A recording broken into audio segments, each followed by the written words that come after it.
Welcome back to the Nerdrotic channel, everybody. My name is Gary Beekler. I am live in San Francisco, California, and I come to you from nerdrotic.com. And happy Thanksgiving to everybody in America and to the rest of the world. We could all be grateful on one day and eat turkey if we want. We don't have to just be in America. How's it going, everybody? Welcome to the first annual Douglas Adams Memorial Rory Awards. Now, what's a Rory, you ask? Well, I mean, if you've read the book, you know that a Rory is actually an award given out for the best usage of the word fuck in a serious screenplay, which is one of the many funny things and great things in that book. So I love Douglas Adams, as I'm sure you all do too. And any chance I can get to memorialize him, remember him, thank him for making my life better, I will put it out there. And I miss him so much. The world really needs a guy like this around. So, man, miss you, Mr. Adams, Sir Adams. Have they made him a sir yet? They really should have. Like, I don't know. Can they do that after somebody's passed away? I think they should. So, yeah, I kind of threw this together because I wanted something to do on Thanksgiving with you all, because I want to send a greetings out to Mrs. Nerdrotic and Nerdrotic Jr., who are currently in Wisconsin to go see the family over there, and I am home alone with the dogs. So it's me, the dogs, and you guys here in the chat for Thanksgiving. And I don't do the sports ball anymore.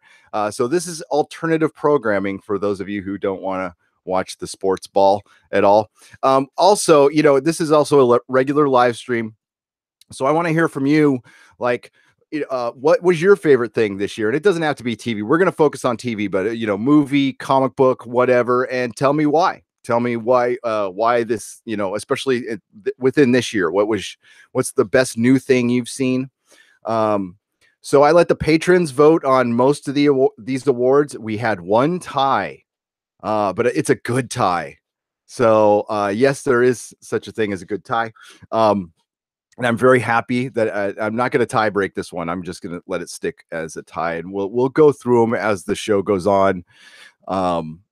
It's probably pretty obvious what show won best show, but we will get through. Of course, Dennis and Susan had their say on this as well, and I wish them both a happy Thanksgiving. And no, I wasn't going to ask them to be on a show on Thanksgiving, so you're just stuck with me.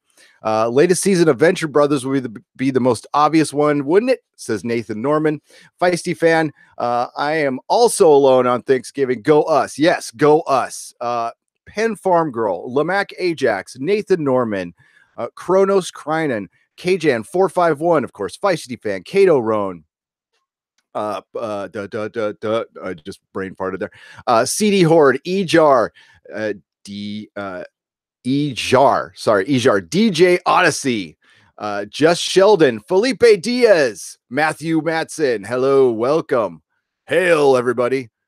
Andre Marek, how are you? Greetings, my friend. Let's see. Philippe Demick is here. Matt S.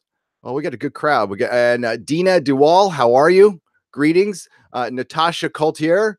Food's on. Oh man, I'm actually not having turkey today, so I don't know what I'm going to have, but, it's okay. I'll have a Tobble Finger. Happy Thanksgiving, Mr. Be Natural, son of a red shirt. At least the red shirt lived long enough to have a son. That's good. Melody Hill, hello. And my old friend, the official Dougie J. I am thankful for Nerdrotic, The Expanse, and the imminent death of Star Trek Discovery. Yes. Yes, and we're going to be mainly positive on this one, but don't worry, folks. The first annual Uranus Awards are coming up, and we will have the polar opposite of what this awards show is going to be coming soon. I would say mid-December, the Uranus Awards. It's between two shows right now. Right now, I only have a couple shows up for all the nominations, but today we're going to focus on things we're thankful for, things that are great out there. And there's so many good things. Thankfully, unfortunately, they're not some of our beloved, big IPs like Doctor Who, Star Wars, Star Trek, as we have talked about before. But yeah, So I'm going to let a few more people get in here, and then we'll start with our first award. And I'm going to make up some as I go. So right now I can do, there'll be no visual aid for this one, but we'll start out with best music. Okay. Best music. Soundtracks are really important, folks. They're one of my favorite things. Dougie knows this. The official Dougie J and I used to nerd out on soundtracks, and we used to go, oh my God, I just wore out the Empire Strikes Back soundtrack and that crappy Blade Runner one that was by the American whatever orchestra that wasn't by Vangelis. And they can ruin or elevate a movie. One of the biggest flaws in the MCU is they don't have really, I think Thor Ragnarok probably was one of the more memorable ones. Yeah, I love soundtracks, but the MCU has, they aren't terrible.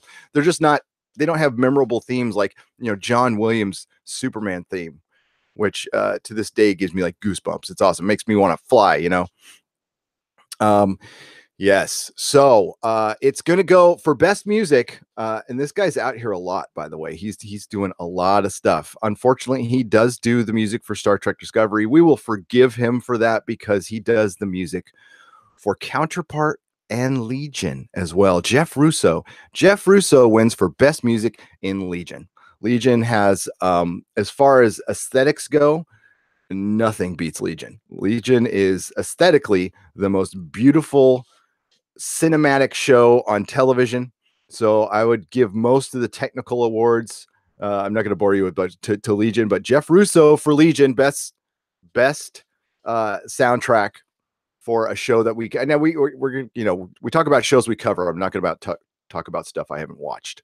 So, and we like to think here that we pick the cream of the crop. Yeah, Guardians of the Galaxy is a good soundtrack. You're right, Matthew Madsen. Well, as far as music, I'm talking, just the actual score.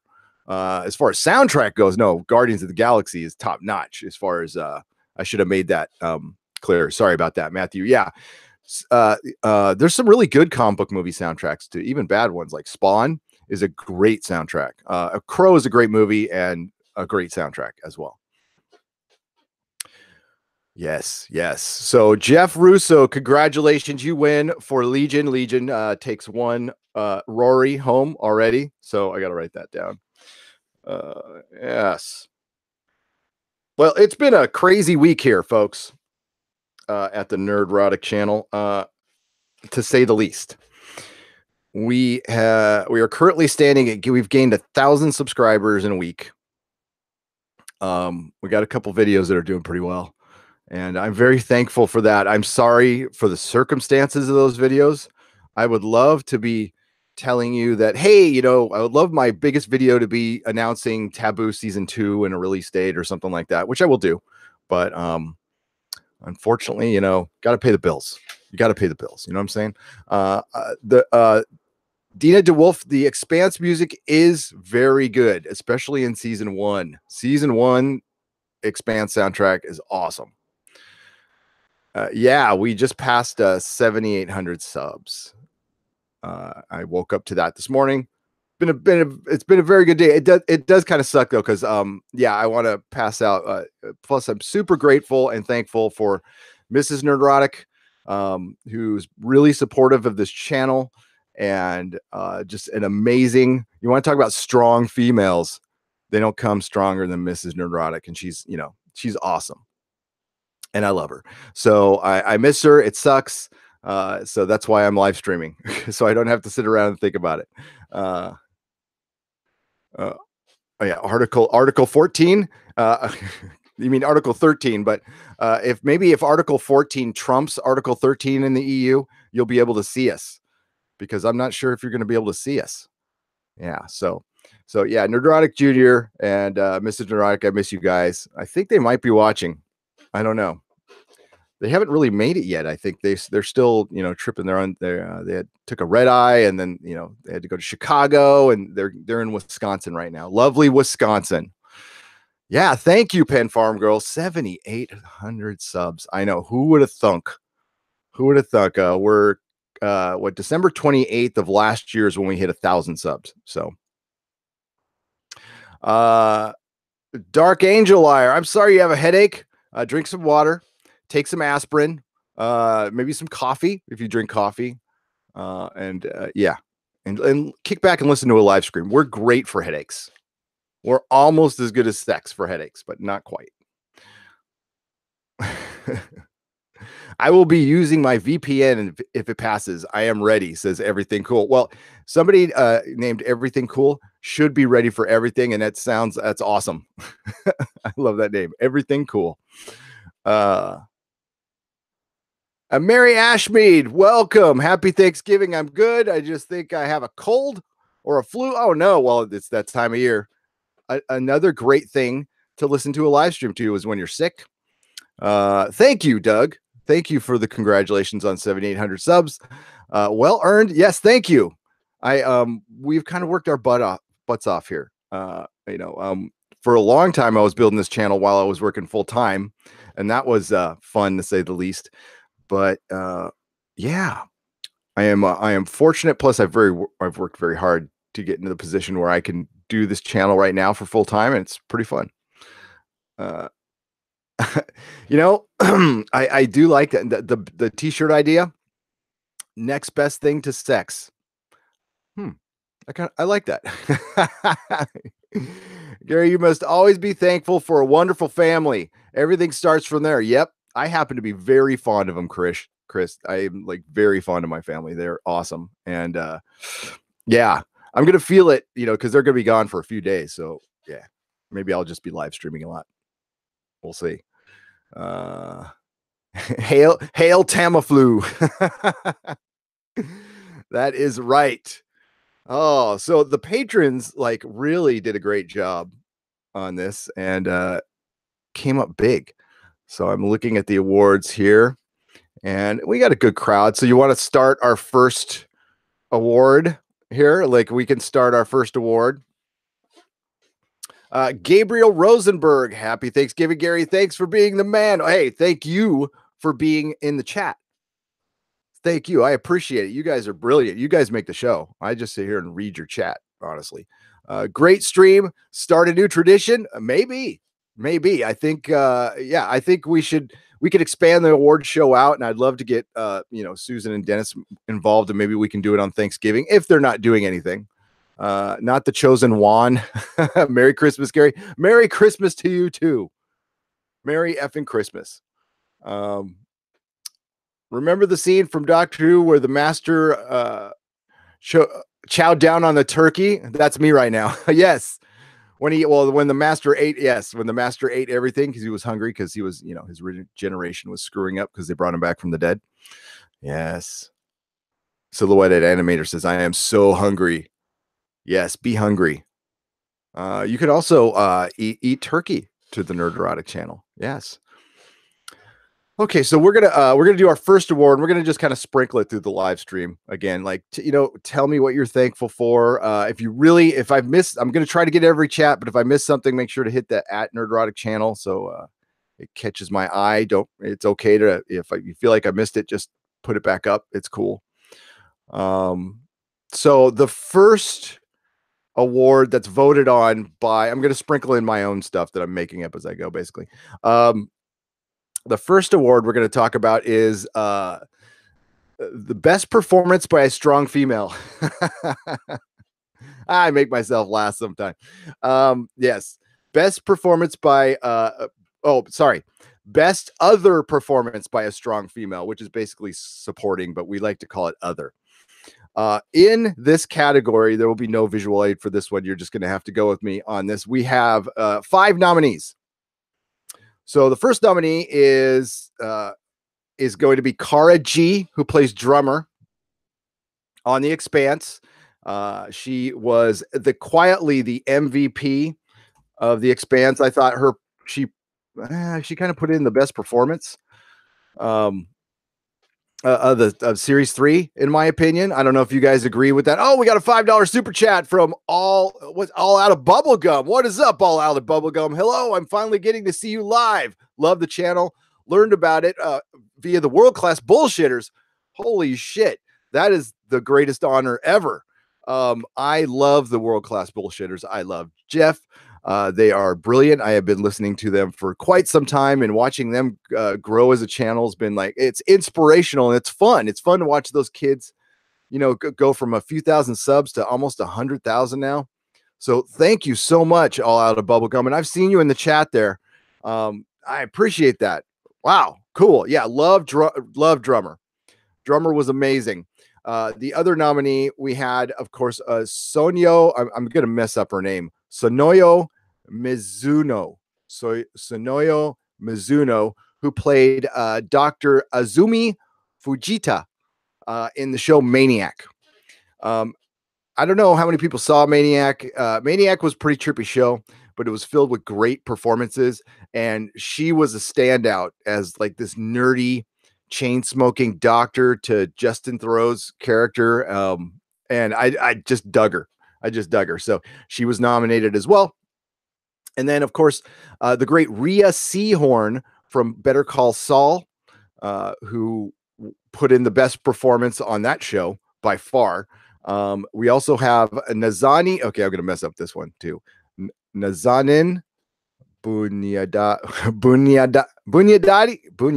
Okay, Nazanin Bunyadi, who was in Counterpart. She was also in Homeland. She plays Claire. As the duality of that character is absolutely amazing. This housewife who's had a baby, but she's a sleeper double agent for the mirror universe, basically, in that show. And she is badass and she is amazing. And yeah, she had to be nominated. And so, Counterpart is filled with great performances. Our next nominee, of course, is the brilliant Aubrey Plaza from Legion. Aubrey Plaza, kind of owned that show. And I'm really glad they decided to, because they were debating on like letting her go for season 2. So making her a series regular was very, very smart. So Kara G, Aubrey Plaza, Nazin, oh my God, I'm so sorry. Nazanin Bonidadi, something like that. Rhea Seehorn and Sonoyo Muzino. And the winner this is the one with the tie, folks. This is the one with the tie, and I'm not going to break the tie because I totally agree. So Kara G and Aubrey Plaza have won a Rory for Best Other Performance by a Strong Female Lead. So there you go. So congratulate them both. Rhea did a great job. I mean, all the nominees did a brilliant job. They were so good. When I brought together the nominees, it was what popped into my head. These 5 names popped into my head just like that. Thank you, Brian Smart. Happy Turkey Day. Thankful for Nerdrotics and all my friends in the chat. Eat, binge, sleep, repeat. The great Brian Smart, who has been with us for so long, when we had a couple hundred subs. Oh, no, I think it was like less than that. I think it was under 100, right? Thank you, Brian Smart, for the $5 super chat. I really appreciate that. You guys are brilliant. All right. So, yes, congratulations to Kara G and Aubrey Plaza for Best Other Performance by a Strong Female Lead. And let's get to the chat a little bit. Hail, Rolo Cat. What's up? What? Mrs. Dr. Councilwoman was robbed, Nathan Norman. Well, she's animated. I mean, I don't know what to do about that. We have an animated category, and yeah, the Venture Brothers won, but we'll talk about that later. But she is on our thumbnail and she is in our hearts. Dr. Mrs. Girlfriend, Councilwoman, Mrs. Monarch, whatever the hell they're calling her now. Yeah, okay, answer me this, Nathan Norman and Joe and all you Venture Brothers cats out there. What's Dr. Girlfriend's real name? Have they said it? I can't remember. All right, we're gonna get to the chat here. I suppose when I'm done here, I'm gonna announce all our winners on Twitter and see if we get any response from any of the actors. That'd be kind of funny. Fish sticks and custard. What's up, man? Good old Doctor Who, the good Doctor Who. Ooh, maybe I can have fish sticks and custard because here in San Francisco we have these little corner grocery stores, and they don't close for shit ever. Their hours are the same. They don't like do limited hours. Like on Christmas Day, they're open from 7 a.m. to 11. And I mean, they're glorified liquor stores that have a few grocery stores. We have more liquor stores per capita than probably any city in the States. I know Boston could probably give us a run for our money, but I mean, like, there's a lot of booze here in San Francisco. It's already beer time in Baja, says Dina DeWall. Isn't it always beer time in Baja?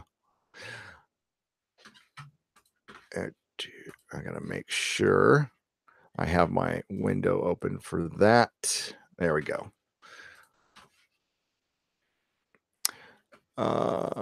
Principal strong woman from South Park is Andre's shout. Yeah, you guys could shout out who you thought was the best supporting or best other strong female lead. Yeah, Aubrey. Aubrey is she's that good blend of really crazy, really pretty, and really cool.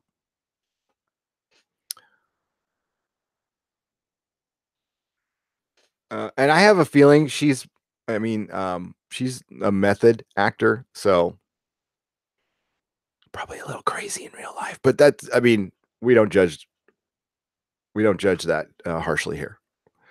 Remember that scene? Yeah, I remember. I read that one already.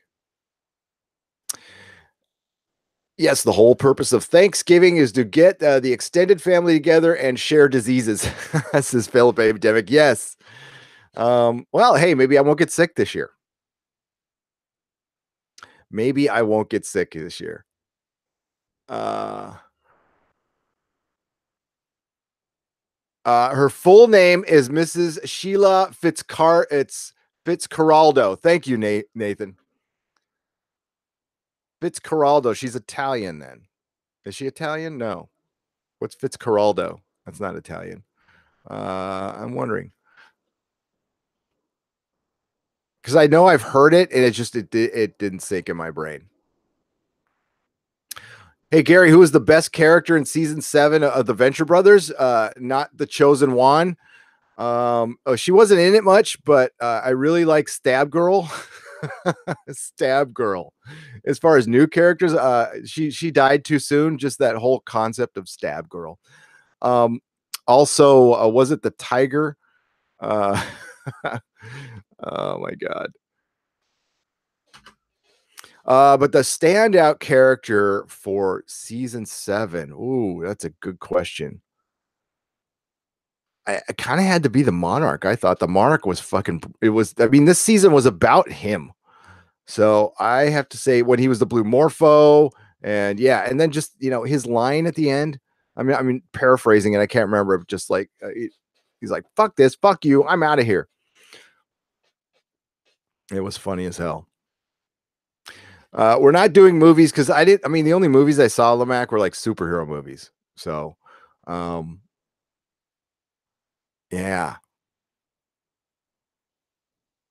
I'm trying to think of like I would pick Infinity War or something like that as my favorite movie. $15 super chat from Dakota Stanton. Can't even lurk, but have a nice Thanksgiving. Well, you're probably with your family. Don't tell me you're working, Dakota. Hey, thank you for the super chat. Love you, man. And yeah, we'll see you in the Patreon stuff, or you can watch this as a video. It's all good.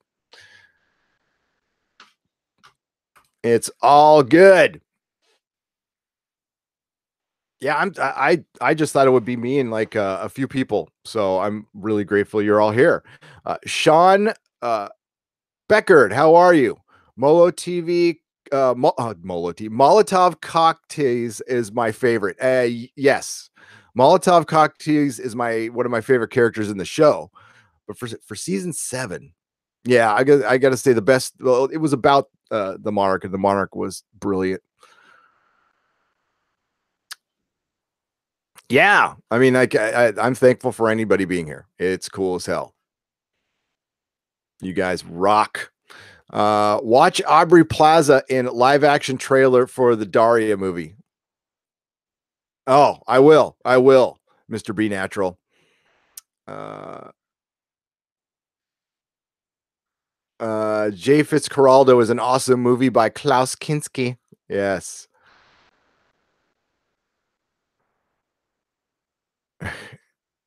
I liked Agent Nadini in The Punisher and Karen in Daredevil. There you go. Karen was, yeah, she was good. Season 3 only, yeah, they had that weird Vermont episode, but she did a good job. I liked her in True Blood too. I'm forgetting her name now, but yeah, the one from True Blood. Man, look at everybody's just Mark Bignata. What's up? How's it going? HNX Media FYI issue 3 of the new Fantastic Four sucked, continuing the tradition of issue 1 and 2. I'm so disappointed with that. I was really looking forward to it. I was going to give Dan Slott a chance. Maybe he'll be better on the FF and bearded Reed Richards. I was down with that. And the art's okay, but that doesn't save the story. It's real. And people are hungry for the Fantastic Four. They want to read that stuff. Not the chosen one. I love the Ram Burglar. Yeah, that was Dennis's favorite too. The Ram Burglar. Fucking goddamn, this show is funny. The Monarch's name, Malka Fitzcarraldo. So she is the wife that makes her Sheila Fitzcarraldo. No idea what her maiden name is. They never said it, says Nathan Norman. Gotcha.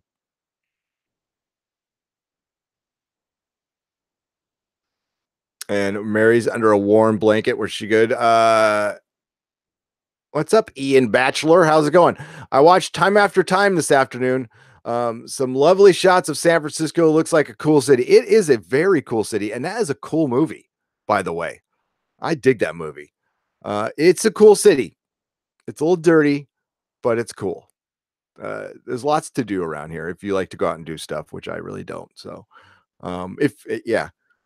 there's a lot to do revolved around drinking, which makes it a little difficult, but it's okay. Oh, gotcha, Sean Becker. Yes, I was speaking in general to the whole series. Gotcha. I understand. I was a little slow on the take on that one, brother.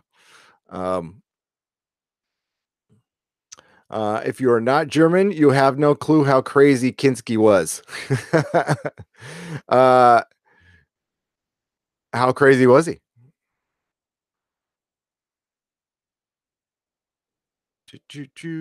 What's up? And man, it's good to see Brian Smart here. Oh, you're not late. You're just in time. Richard Busati. Wait, Busaddle. Is it Busiddle? Busiddle. I'll just say Richard. Is Richard cool? You're right on time, buddy. Nerd Report. Hello. What's up, DJ Odyssey? A little dirty? Okay, it's a lot dirty. It's a lot dirty. We have human poop cleaning patrols. So it's a lot dirty. It depends on where you go, though. I mean, if you're in Pacific Heights, there's no trash on the ground. Everything is completely clean, and it just so happens to be where all the rich people live. I just read the first issue of Fantastic Four 2 days ago. Was my first Fantastic Four comic ever. Marvel put 7 classic Stan Lee comics online for free, and I'm very thankful for that. That is brilliant. That is brilliant. Watch. If you've never read a Fantastic Four comic, Lemac, I highly recommend picking up the trades for the John Byrne's run from the 80s.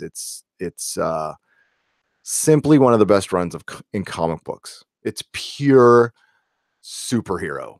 I mean, it's like it's 100% pure superhero. It doesn't get more superhero men in tights 4-color adventures than John Byrne. And John Byrne gets a bad rap for being a bad dude. He's not. He's got a weird sense of humor that doesn't translate well on the internet.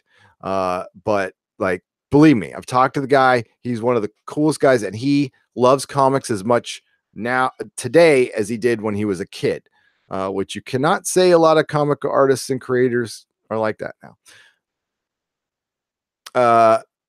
Bill Maher versus Stan Lee Corpse. Stan Lee still wins. Yes. Dr. Z for MVP in the Venture Brothers, though his idea for makeovers was inspiring. Our season 4 for S464, and McManus wins Romance of the Year hands down. Oh, absolutely. Absolutely. So yeah, we could name that one right now. So if we're gonna do a Romance of the Year category, S464 and McManus win absolutely for Romance of the Year. And that makeover scene was fucking hilarious. God dang, man, that's such a good show, folks. If you're not watching the Venture Brothers, yeah, you got to be kind of into comics to it's it's a bit like jazz. Jazz is music for musicians. Venture Brothers is entertainment for comic fans and like 60s pop culture. Like just it's fucking cool. It's like it started out. If you don't know it, it started out as a Johnny Quest parody and has turned into something wonderful. Something wonderful. Nihilist says John Byrne was awesome back in the 80s. He was the best artist, period. End of story. Him and Frank Miller were drawing at the same time. I still John Byrne I love. Both he and Frank Miller have gotten looser with their style as time has gone on. But John Byrne doing Fantastic Four, and before that doing the X-Men, is just gorgeous art. And his version of Wolverine is still the best version of Wolverine to me. Is Steel Johnson here? Did I hear Steel Johnson here? What's up, Steel Johnson? How's it going? How are you? All right, so you want to do another award, folks? Let's do another award. Hail Mary Ashmead, by the way. And all out of bubblegum, I'm really excited you're here because I've seen you a lot. So yeah, listen, we have I think the best chat on YouTube. We interact well. I mean, I went a little crazy with the wrenches, but those are all our patrons. But these are people I trust, and yeah, it's a fun place. It's a fun place. So I'm glad you're here, man. Or I said, man, I just assumed your gender. I'm glad you're here, person. Peter Dinklage needs to play Maddox. Oh, Nathan Norman, I know, right? You want to talk about made for a role, but I mean, they need to make Maddox like scary. Oh, MODOK. I always say I say Maddox from when I was a kid. It's kind of like saying Thanos. It's MODOK. Okay, it's MODOK. My bad. I have a MODOK action figure flying around here somewhere. Early McFarlane was some of my favorite art ever in the comics. Also, a lot of old artists featured in Heavy Metal magazine. Absolutely. I mean, Mobius is my favorite artist ever. But early McFarlane is great. Is great. Let's do another award. Let's do another award, shall we? We're eventually going to get to the ones with the visual aids. But okay, so this is going to be the Rory for best other performance by a dude. All right, so best other performance by a dude. The nominees are Zan McClarnon for Westworld for his tour de force. I guess I mean, like this is, I think that really explains his performance in the 7th episode of a Westworld. Oh boy, I'm gonna have to look up the name of that episode. What was the name of that episode again? I'll get there. Hang on. He played Aki. He was one of the Native Americans on Westworld, and it was one of those things where they did this in Castle Rock too.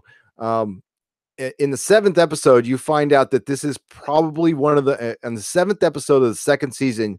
You find out this is one of the most important characters in Westworld, and it's not a Deus Ex Machina kind of thing. It's kind of, he's been hidden behind the scenes, and Dr. Ford did something with him specifically.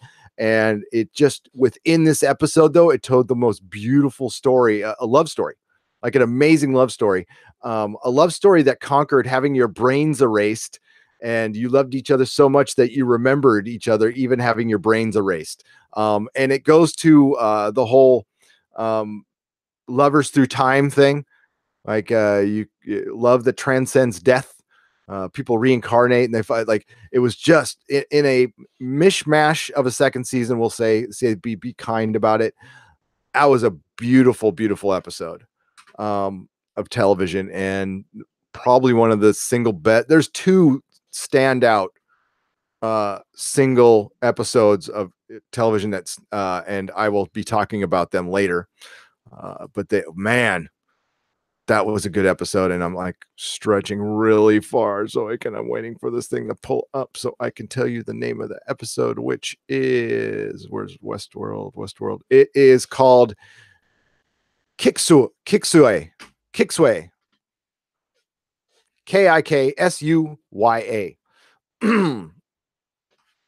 And here, it's even on our channel. You can see our recap of it.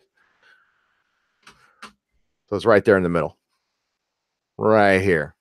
Such a good episode. So yeah, I gave him all that time as a nominee, but the rest are not going to get that much time. The next nominee is Justin Theroux from Maniac. He was brilliant in that show. Justin Theroux is I guess he was on God, Leftovers. I never saw that show. I watched a couple episodes. I really couldn't get into it. But I recognize him as like a great actor who's just not in enough stuff. So yeah, I Justin Theroux did a great job in Maniac. All right, and then the next, Bill Irwin is Carrie Loudermilk in Legion. Bill Irwin as Carrie Loudermilk in Legion. Bill Irwin is an ex-comedian. I think he's like a vaudevillian performer. It's like he's in the wrong time. Like he would have been a huge actor in the 30s, 40s, 50s. I guess he's been a clown, and sometimes he's one of those type of performers. He's brilliant in the show. Plays with such a depth. And it would normally be really weird. It's this, he's an older brother to the other Carrie Loudermilk, who literally lives in his body, so she doesn't age like he does. So he has to play this older brother father figure to her, and the connection to the other character, it's what normally would be weird. It's kind of beautiful how they do that in Legion. So the next nominee is the great Harry Lloyd, Quail from Counterpart, our sympathetic douchebag.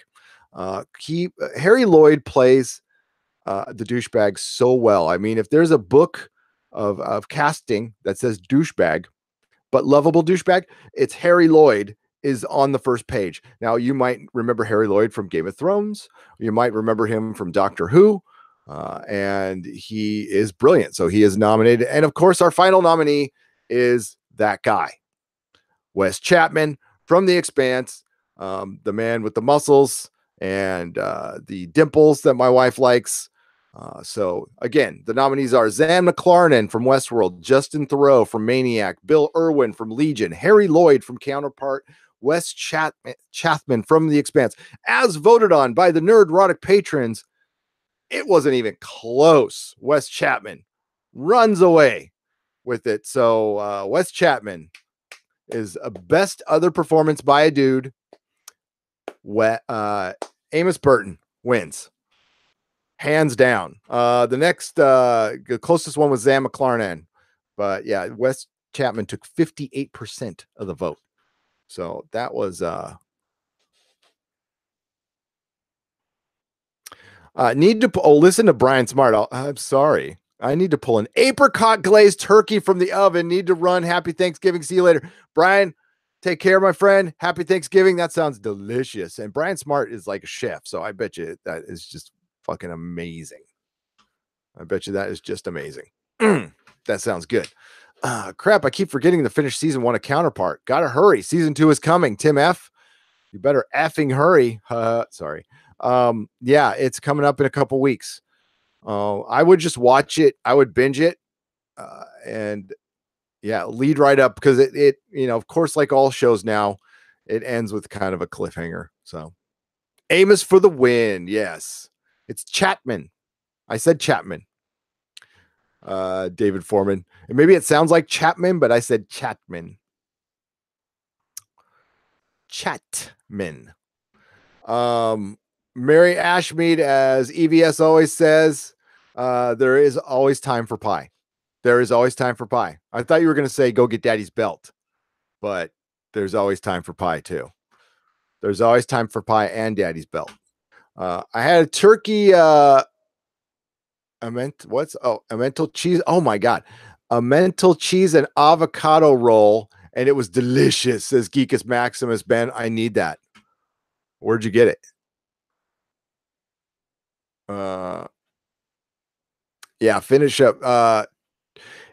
Tim F. I didn't nominate Tom J because he really wasn't in it enough. He'll probably get nominated next year. Yeah, Tom Jane wins our hearts. We love Tom Jane. Wizards. I love Wizards. The first time I watched it, my mother was in the room. She was shocked. All out of bubblegum. Yeah, Wizards good. Which one should I read next? Uncanny X-Men 9, Fantastic Four. Oh, okay. Uncanny X-Men 9, 1963, Fantastic Four, 1960, number 4, Tales of Asgard, 2009. Oh, okay. You can knock out anything from the 2000s. So it's between Uncanny X-Men number 9 and Fantastic Four, number 48.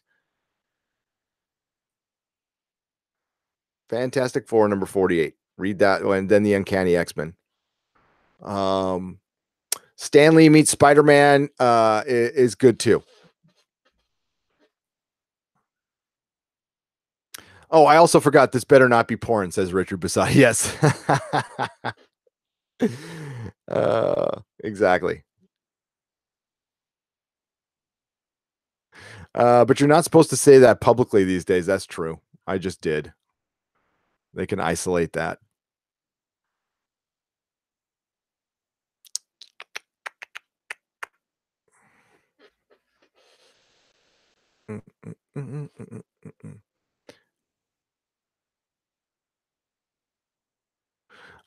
He goes to rather extraordinary lengths for the sake of an inside joke.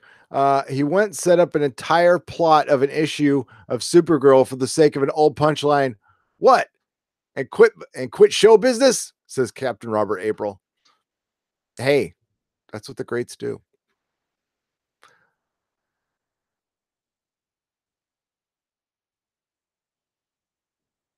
Nathan Norman says, I heard that the Captain America artwork made by Rob Liefeld killed the artist of Cap when he saw it. Maybe it's bad. It's bad. I mean, it's a profile of a chest that looks like, yeah, it's just bad.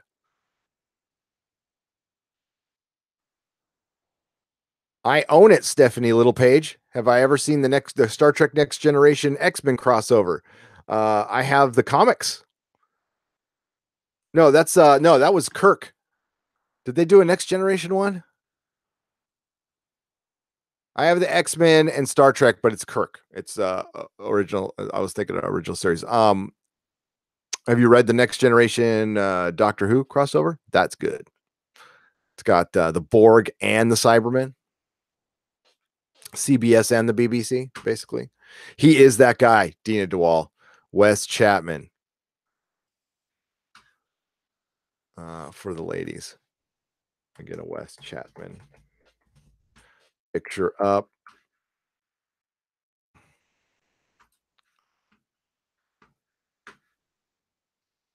God dang. So you know how he got his acting gig, right? So he was working on so he's been in the military, and he was an extra on some Denzel Washington movie, and yeah, he got the background. Oh, I forgot he was in that. Was he really in that? No. I forget. Wes Chapman was in. Was he in? He was in the Mockingjay. How come I don't remember him in the Mockingjay? But yeah, he got some gig just being in the background, being some kind of extra on a Denzel Washington movie, and they liked him so much they gave him more work, and good for him. Oh my God, he was in Mockingjay. Yeah, I've seen Mockingjay. Okay, I got a wife.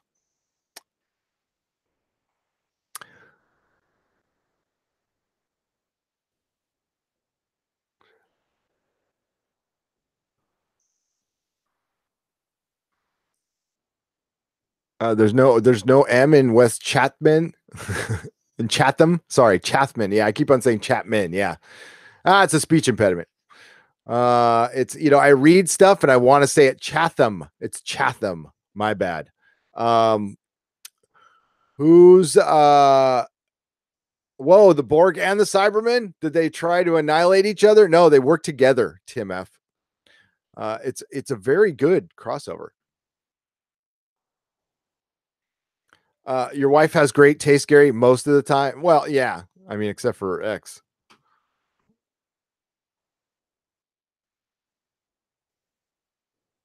Oh, he was like one of the camera guys. Okay, I got it. I don't was he the camera guy? So I know Foggy is in was in the Mockingjay or whatever. I don't know. I suppose the first movie was okay. But then they kind of got forgettable after that.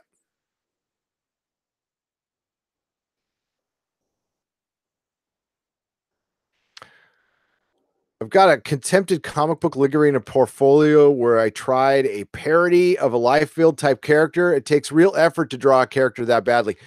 Yeah, Captain. You just got to draw clown feet. That's all. The one thing we have to be thankful for is Captain Rob April is now at 820 subs. That's great. That and no more or less Moonvis. Yes, he is gone. We can be thankful that he is gone. I don't think it's going to change anything for Star Trek, unfortunately, though.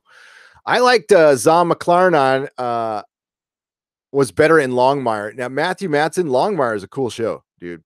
I know it's not one we talked about on this show very much, but Mrs. Nerdrotic got me into that one, and Katie Sackhoff. Yeah, that was a good show.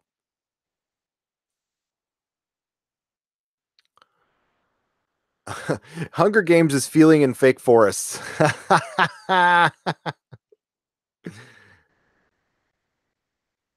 They'll probably hire Moonvis back. They did that with Kathleen Kennedy. Geekus Maximus Ben. I think we're in the process of her leaving. She's getting her award. It's going to be a very slow process, and then she's going to end up retiring, and then she'll be gone. Rob Liefeld, by the way, is he gets a lot of shit for his art, Nathan. Actually, a pretty cool dude. Like, very good sense of humor, and he's very aware of what people think, and he gives two fucks because he's a and remember in Jay and Silent Bob Strike Back, I'm blanking the name, but the director, when they're running by the director and they're Steve Van Zandt, and they're like, Steve, what about this scene for Good Will Hunting 2? And he's all counting, and they're counting his money. That's what Rob Liefeld's doing when people are giving him shit. He's all counting.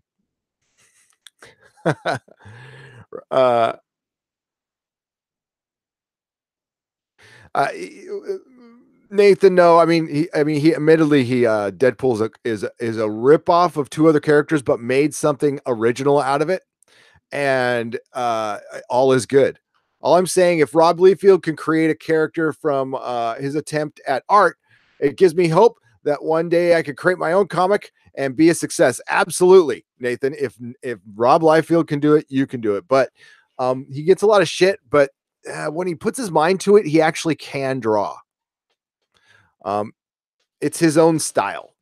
It's whether you like it or not,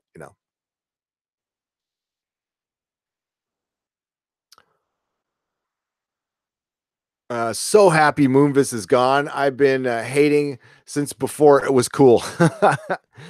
Well, yeah, just his stance on Star Trek alone is enough to not like him. Happy Turkey Slayer Day. Man of action, what is up? How is it going, man? Filmed in New Mexico, but still felt like Wyoming. Oh, Longmire? Okay. Well, there's parts of New Mexico that look like Wyoming. There are. I love New Mexico, by the way. It's probably my second favorite state besides California. I mean, my mom lives there, and my sister lives there, and George R. R. Martin lives there. And Meow Wolf, the original Meow Wolf is there. And I am thankful for Meow Wolf. I have never walked out of a place so inspired to like do art. I spent the day at Meow Wolf.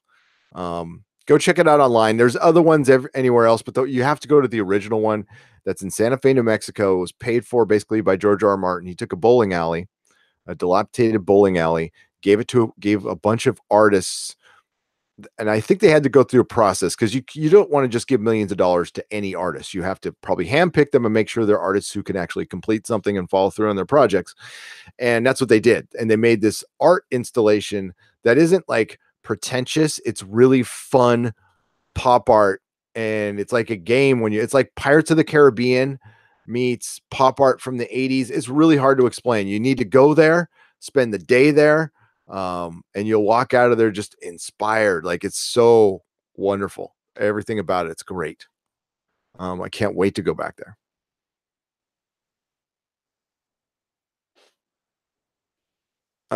Movies is damaged goods, and he was getting him a retirement age anyway. You're right. Kill them all. Let mom sort them out.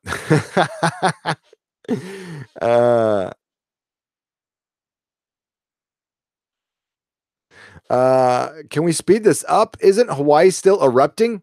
Is Hawaii erupting? I didn't know Hawaii was erupting today. I mean, it's always erupting. Are you guys in a hurry? I could speed it up, but I have to have some beats. I was just kind of enjoying kicking back and talk to you. This is not going to be short, folks. This is a Nerdrotic live stream. Now, Doomcock's doing one later, and he'll do like 5 hours. I don't know how he does 5 hours, man. Whew, that's awesome. But I can do 3. But yeah. Okay, I wanted to make sure I didn't miss any there.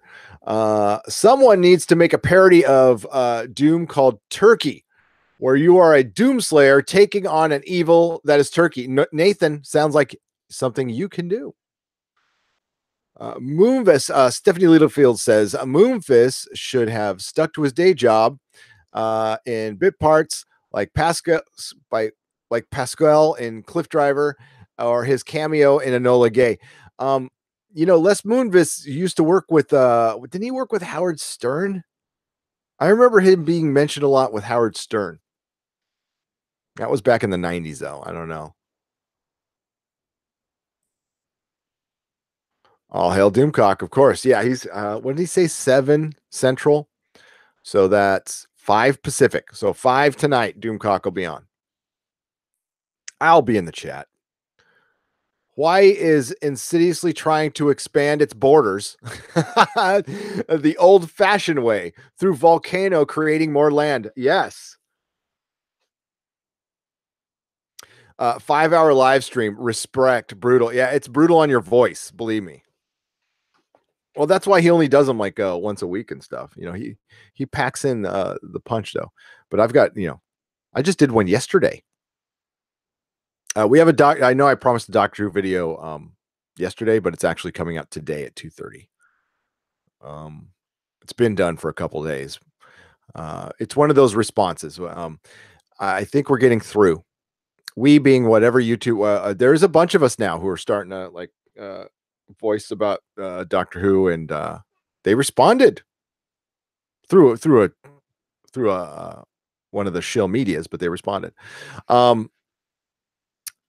I'm thinking of watching the OG 70s version of Battlestar Galactica today, all out of bubblegum. That sounds brilliant. I might join you on that. It has been too long since I've seen that. Somewhere around here, I've got my DVD case with the Cylon head.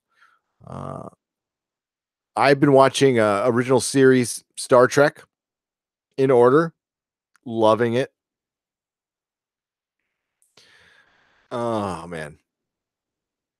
Doing a 5-hour live stream is a prerequisite for taking over the world. Hail Doomcock. Yes, it is. Well, he's got to give those really long, impassioned speeches to his subjects.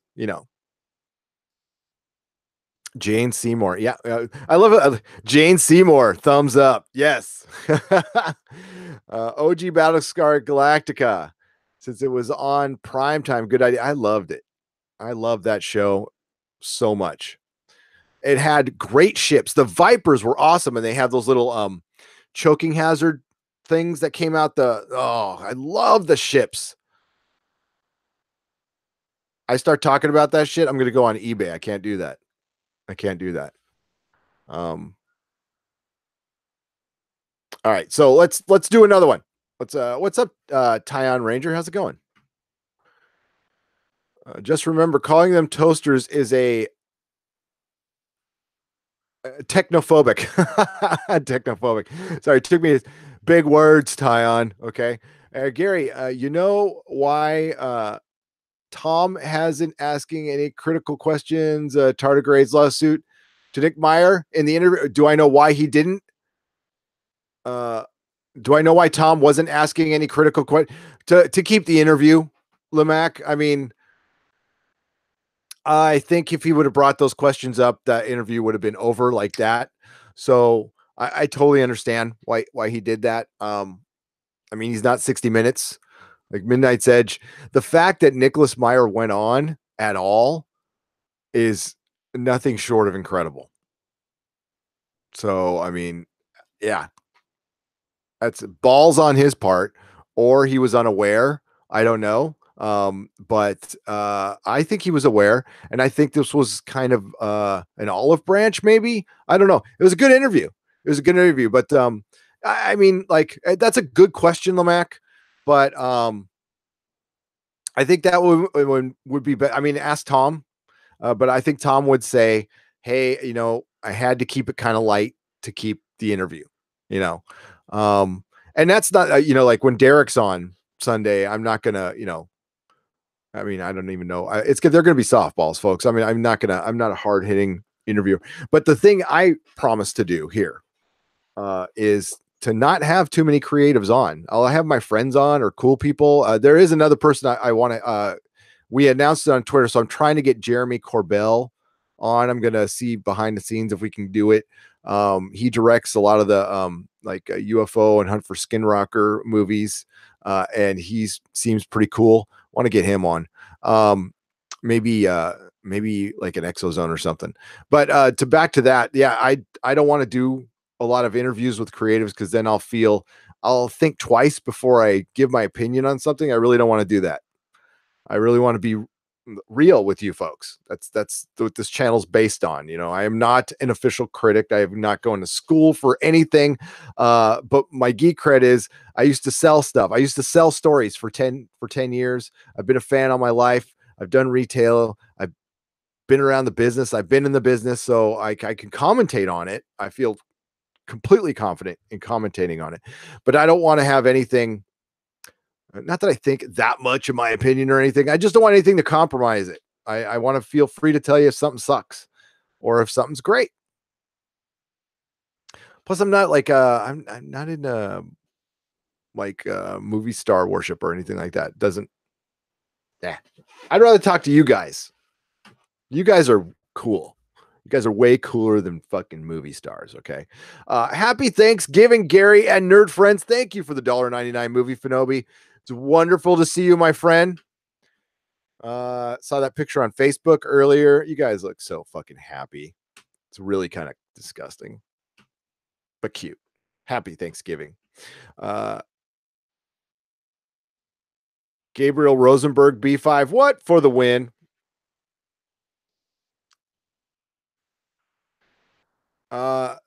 Stephanie Littlepage, you're making me regret not keeping my copy of 70s BSG out of my storage. Yeah, that's got to. Well, I did the same thing, but my storage is. I'm gonna have to dig to find it too, Stephanie. So, does it still have that awesome Dykstra ship design? It is still the best on the planet.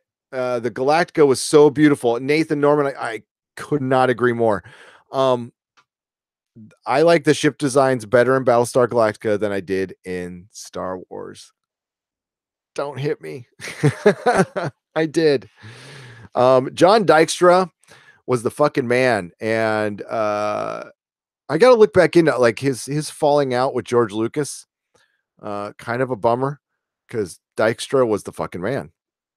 Now, Douglas Trumbull was the greatest special effects supervisor on ever to have ever lived. But his special effects hold up today.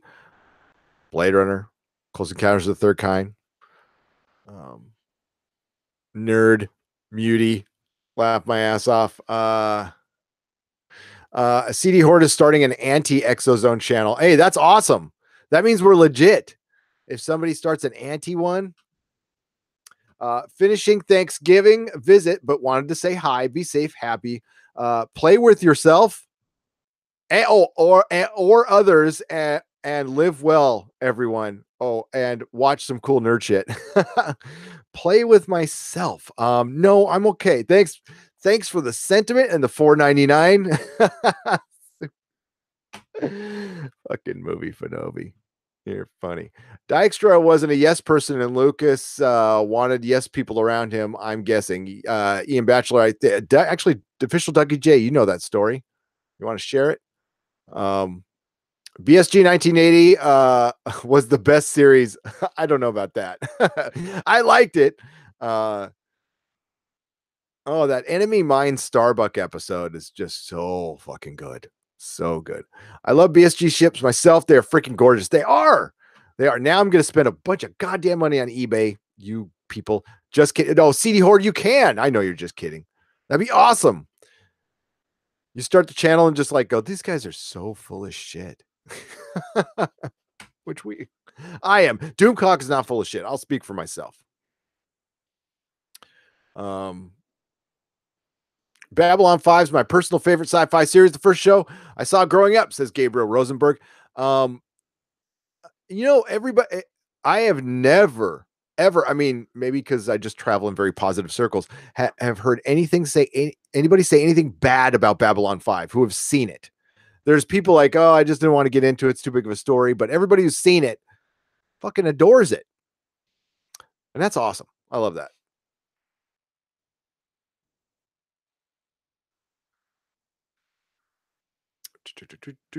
I love turkey, stuffing, and bread sauce.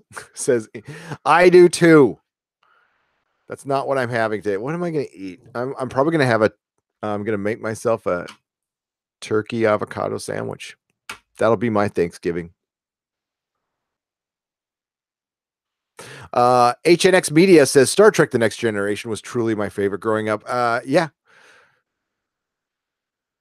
I have fond memories of just like waiting for it to come on, and I used to I don't know if Mrs. Nerdrotic is watching right now, but Mrs. Nerdrotic had a first husband too. So my other wife, the one before Mrs. As my last wife told me, I can only, as I told my last wife, I can only drive as far as I can see.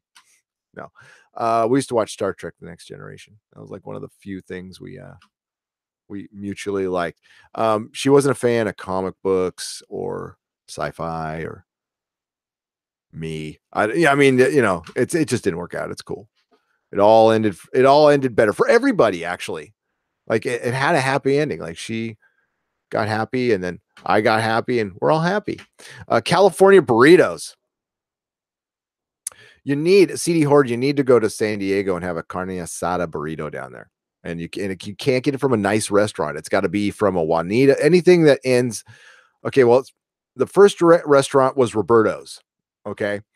And then everything's a knockoff. So there's Alberto's, Gilberto's, Bob Berto's, and I'm not kidding. Like this, that's what they do. But they're all the same damn restaurant. Or Juanita's.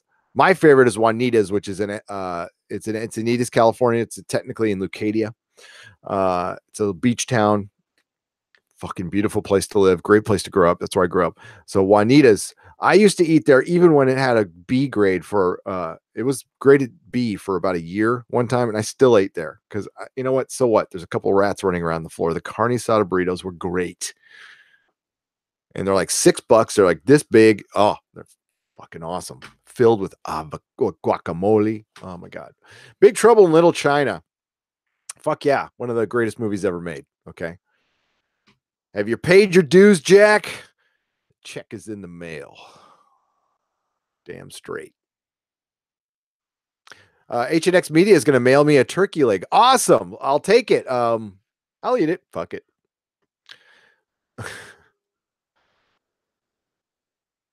The Living Legend is the best of the OG Battlestar episodes, and B5 was so awesome and worth the 5 years I invested into it. All just amazing. The final episode was so good. And wow, landing a good ending is all the difference in the world in your shows, by the way. I saw B5 on German television, didn't understand a word of it, but couldn't look away. 10 years later, I finally found out which show that was and was hooked even more. That's brilliant. Did you get like subtitles or anything like that?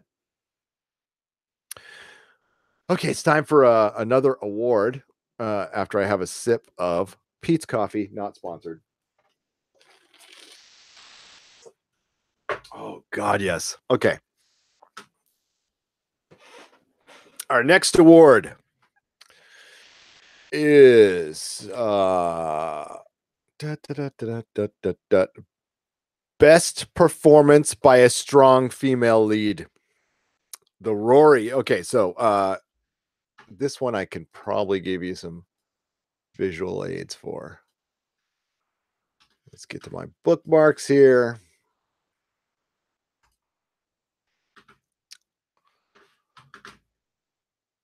Let's hope it doesn't like knock down my.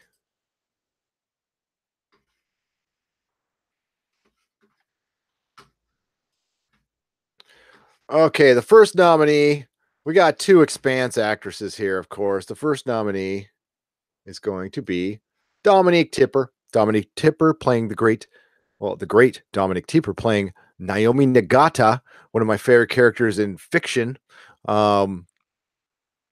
The great thing about Naomi Nagata, the great thing about the Expanse TV show is this character right now is what Michael Burnham wants to be. A lot of shows are trying to write a character like this, and they end up making these Mary Sues and stuff. Naomi Nagata is not that. She's a very complex character, lots of mystery behind her. I know what that mystery is because I read the books, and it's pretty fucked up. She has great moments of bravery. Of course, they don't have her running around knocking out people twice her size. They do everything right in the show, and she plays it perfectly. She is, of course, a genius, like mechanic and an engineer, and it's earned. It's not like, oh, they actually show you, like, how great of an engineer she is, instead of just telling you like, oh, she's good at the science, high five. No, she is a well-developed, brilliantly played character. Dominique Tipper, and a really cool person on Twitter, by the way, really fun. And yes, digger. So our next nomination, I'm going to butcher the hell out of this name, but I love this lady. This lady is, she could read, I wish she would read me a bedtime story every night. Okay. Could you imagine Shohreh Aghdashloo reading you Jack and the Beanstalk or something like that? I do talk like this. Oh, it's so great. I love her. So the great Christian Avasarala is played by Shohreh Aghdashloo. And I had to work on that one, but it's actually Shohreh Aghdashloo. That's how you pronounce her name. Beautiful, beautiful woman, strong woman. That's a woman right there. As a woman. Man. No little boy can handle that. That is straight up a woman. All right. So the next nominee is going to be the great Emma Stone. Emma Stone, well cast as Mary Jane, not Mary Jane. What am I thinking? Gwen Stacy in those awful Spider-Man movies. Just unfortunate. She was mesmerizing in Maniac. She was so fucking good. She brought her A game. Again, she's not just a pretty face. She can act, and she does it very well in the show Maniac. If you haven't seen it yet, it's wonderful. It's wonderful.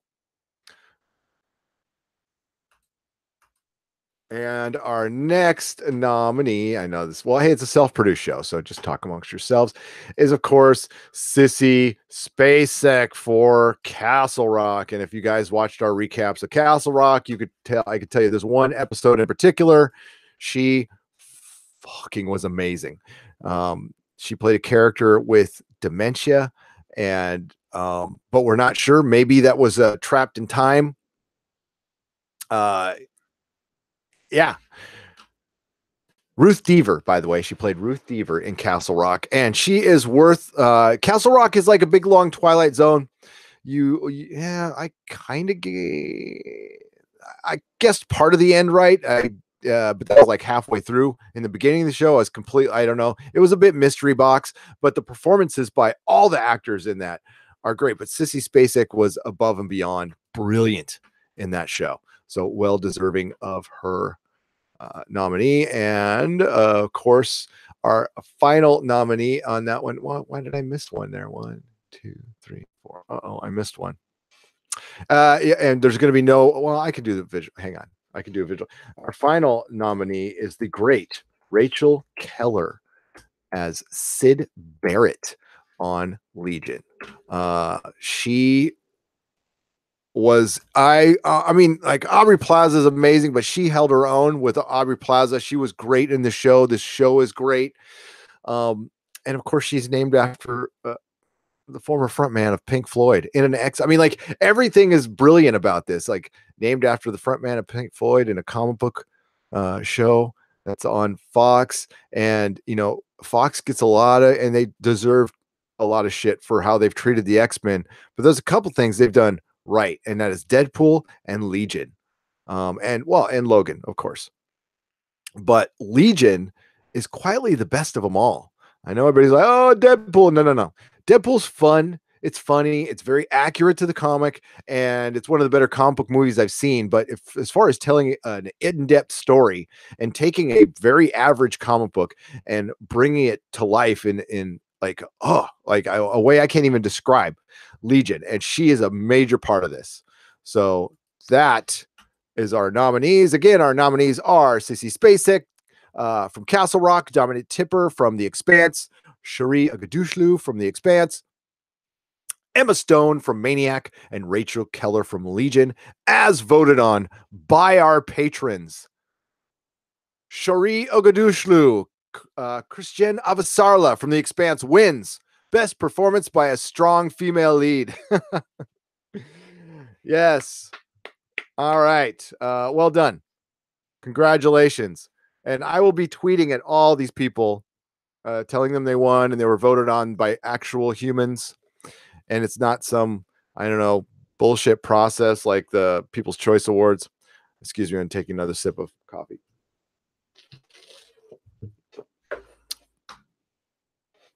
There you go. All right.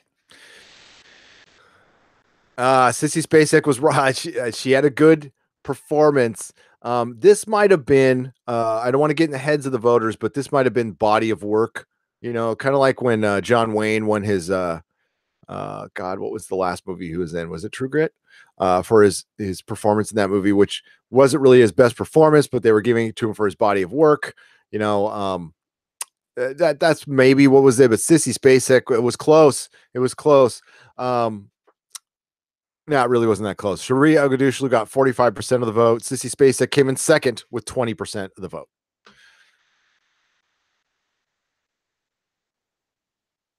%20 of the vote. And there we go. Yeah, I was looking for our next winners there. And yeah, that was pretty obvious. Okay. All right. So also, winner for Best Animated show that we covered, which is only 2, unfortunately, was the Venture Brothers, of course. Venture Brothers wins hands down. Castlevania was really good too. That's what it was up against, but I got to give it to Venture Brothers just for bringing joy to this channel. Like, recovering that show was basically Dennis and I laughing for a half an hour, And just I remember when they said that and just fucking cracking up for a half an hour. So I don't know how entertaining it was for you people out there, but we had a lot of fun covering that show. Uh, I watch it over and over now.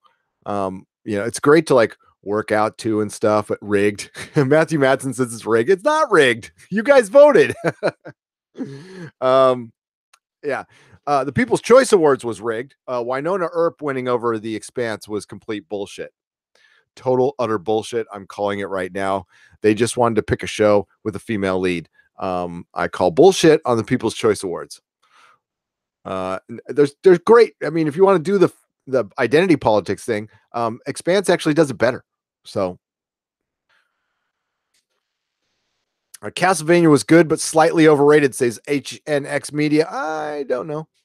You got to be, I don't know. I'm not a big anime fan, but I'm a big Warren Ellis fan, so that might be part of it. I'll admit that.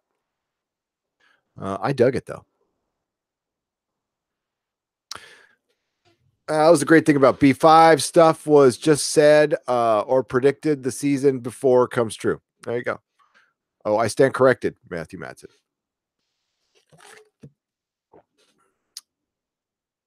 As a fan of the games, Castlevania was awesome, says Red Lantern's Rage. Yeah, I dug it. I dug the hell out of it. I can't wait for the next one. Yeah, it was good. It was very good. But I mean, some people they have different taste, and that's totally cool. I can understand like a debate about Castlevania. I don't understand the debate about Star Trek Discovery. I don't understand how people could defend that show, but they can. So it's cool. It's cool. And I still have my my burnt copy. That's going out in the trash tomorrow. And just to repeat, I actually got a lot of clapback about that. And why didn't I just give it away? And I will repeat, that's mean. I wouldn't do that. And I honor our super chat request. It was somebody super chatted us $45. Tamarocks did to destroy it. However, by however means I feel I wanted to, and that burning it felt right, although it didn't really do that good of a job of burning, but oh well. Yes, some people watch it, not as many as they think. Some people watch it. But the shows that we're talking about here, though, like, okay, the shows in the title are what's nominated for best show. I had to keep it to 5. There's some other shows I would have thrown in there, like Maniac and Castlevania. But those 5 are the best shows we covered, and they all have what's called the Nerdrotic seal of approval, which is basically me and Dennis both agree that they're shows that we can watch again and again. Dennis and I don't agree on a ton. So I feel that if we agree on something, it must be pretty good. There's a lot of shows we cover that they're pretty good, trying to think of a pretty good show. Like The Runaway season 1 was pretty good. That's pretty good. But more and more we've kind of run into some bad shows like Krypton and Cloak and Dagger. I'm catching up on The Gifted. The Gifted, it's a troubling show. It's got moments. That's really cool, but it's usually around the cuckoos, and yeah. And then like Titans is turning into a show kind of like The Gifted, where there's parts of it that I really dig, and there's parts of it that are just absolutely annoying. So hopefully they can. I think they can turn that around, though. I think Titans you can salvage and make a great show out of. The Gifted is done. I don't think we're getting any more. And the next season of Legion will probably be its last, which is very sad. Lemac, oh, don't worry about grammar here. I'm not going to judge you. Maybe your fellow chatters were, but I won't. Has Red Star appeared in Titans yet? He's my boy from Teen Titans Cartoon and Comics. No. I'm sure. Well, a version of him has, but it was they misnamed him in IMDb. The person who was trying to kill Rachel, I'm forgetting his name now, but Red Star's real name They used his name in the IMDb, but it was just somebody editing wrong. So no, they haven't done it yet. Titans needs to recast Starfire. They need to before, they need her to play it differently for sure. They need to like really redo that and make her fun, because this pretentious stick up your butt Starfire is not Starfire. Next season of Viking in 3 days, says Dharma Ocean. Yeah, that's one of those shows that if we have been doing the channel for a few years, we'd be covering. Dharma. I'll probably do a Nerdrotic premiere of that. I know it's like really late in the game, but what the hell? Plus, Crazy Carlos really wants me, who I haven't seen in a while, by the way. Hope he's out there. Shout out Crazy Carlos if you're out there. What happened to Cyborg in the new Titans? Shogun Orta, they're going to introduce him through the Doom Patrol for some reason. The thing is, they were not going to use them because they were using them in the movies, but now they're probably not going to use them in the movies. So they decided to go, what the hell, we'll use them in TV. Or, I mean, things change at the WB like on a daily basis. But at first, they were only wanted to use him in the movie. He was going to get his own solo movie, but I highly doubt that's going to happen now. So they said, go ahead and use him in Titans. Oh, if I got a story for you guys. I don't know if I'm going to tease this for Friday. I just need to find, I got to do some research on it.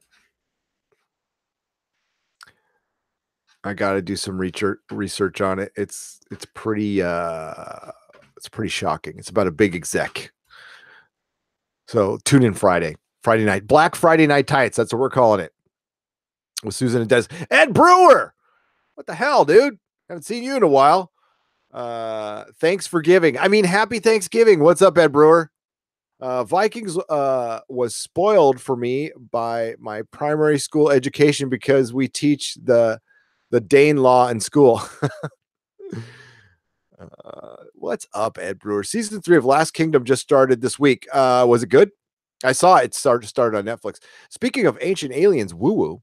I was an ep that talked. There was an episode that talked about magical ley lines, hypothesizing that those lines resonate with low frequency sound waves attuned to nickel in the Earth's core. Philip A. Demick.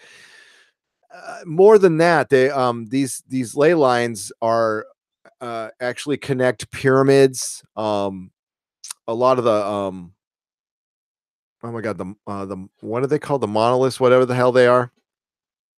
Whatever the hell the Washington Monument is. I'm blanking on the name now. There's tons of them in Egypt. And yes, so there are some of those who feel like that some form of energy or communication was run through the ley lines. And we will talk about that on the Exozone. Because I've got a bunch of new news. So whenever we give the go ahead on the Exozone, I will have plenty of stuff to talk to you about. Believe me. December 3rd, I am going down to Los Angeles, by the way. So if any of you are in Southern California, we can hang out down in LA. That's Sunday, December 2nd, Monday, December 3rd, and Tuesday, December 4th. I'm going to be down to go watch the Bob Lazar premiere. Bob Lazar, Area 51 and the Flying Saucers by Jeremy Corbell. I got my tickets yesterday. And so I'm going to go see it in LA. And if anybody's down there and you want to hang, let me know. We'll hang. Yes, the Bob Lazar movie by Jeremy Corbell looks fucking amazing. So I can't wait for that.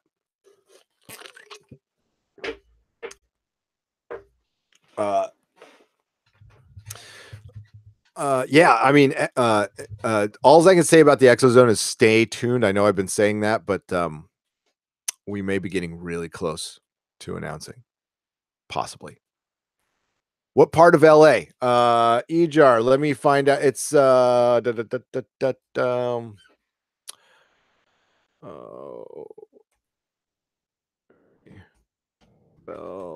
Lazar.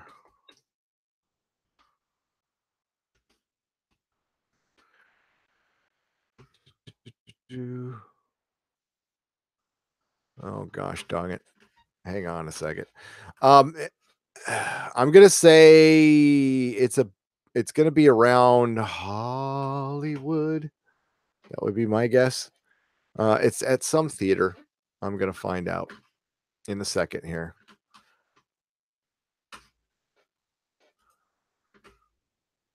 I gotta just go to secure team to actually he liked one of my tweets. Jeremy Corbell did because Susan has done an article on it. So if you want to go to 1428elm.com, she did a whole write-up on it.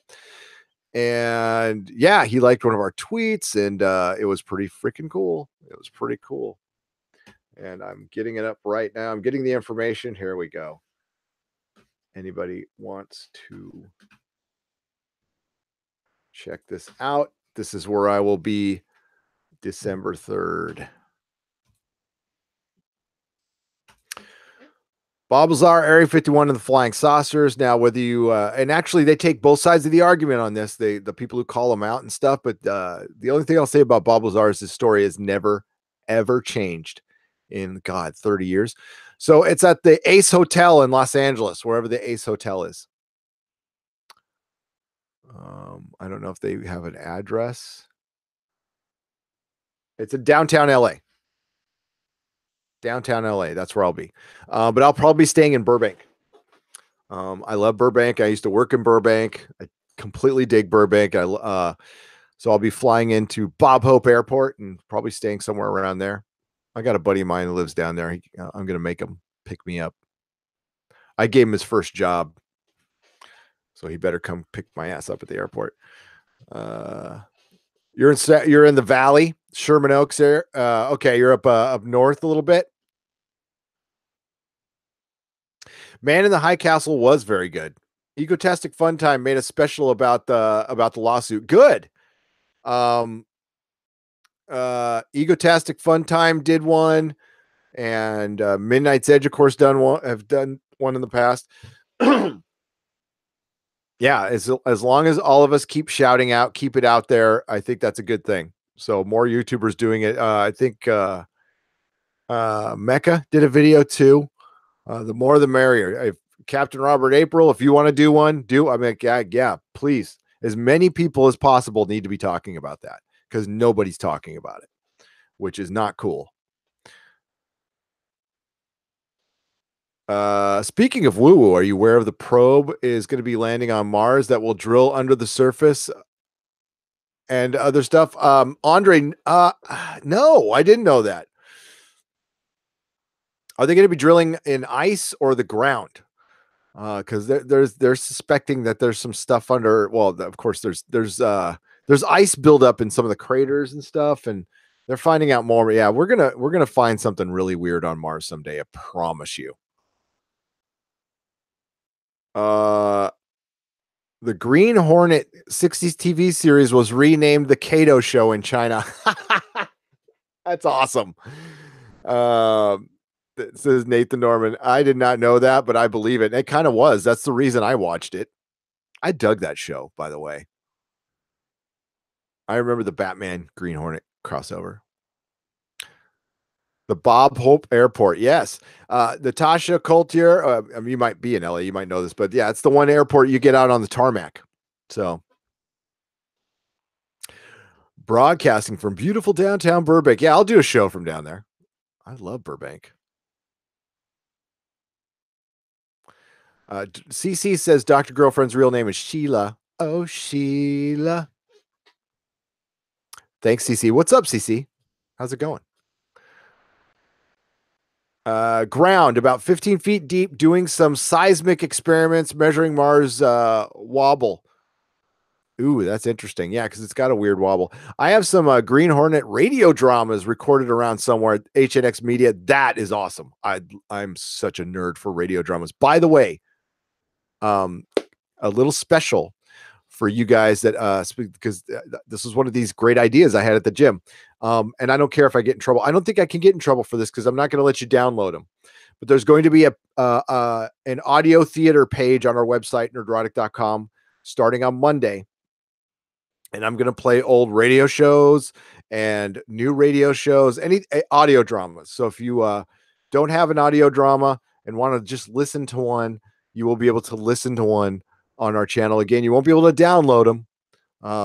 And I don't know, like, I don't even know if I'm allowed to do this, but I kind of look at it as a radio, and I'm not like I don't make any money off the website. It's completely free. I don't put any ads up. So I'm going to do it. First thing you're going to hear is the BBC Spider-Man radio drama that came out in the 90s that has Brian May doing the music. He does the soundtrack. He has like a Spider-Man theme and everything. And it's a bunch of English voice actors trying to do New York accents, which is fucking hilarious. It's really good. I love it. It's got a great plot.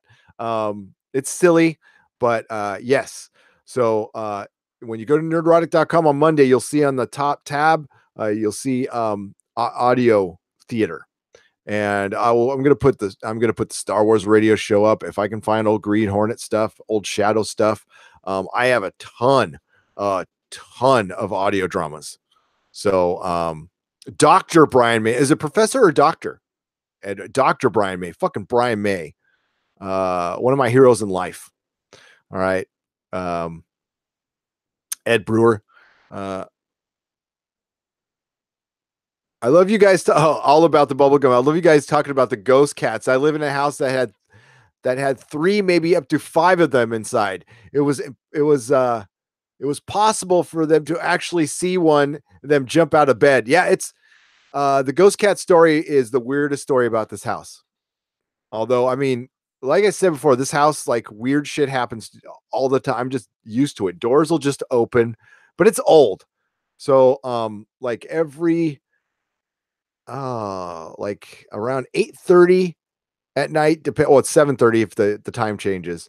My house settles around the same time every night, every day. You hear it, and it's like something's walking on the roof right there, but it's just my house settling because this part of our foundation is kind of going in, and yeah, it's got to be fixed someday.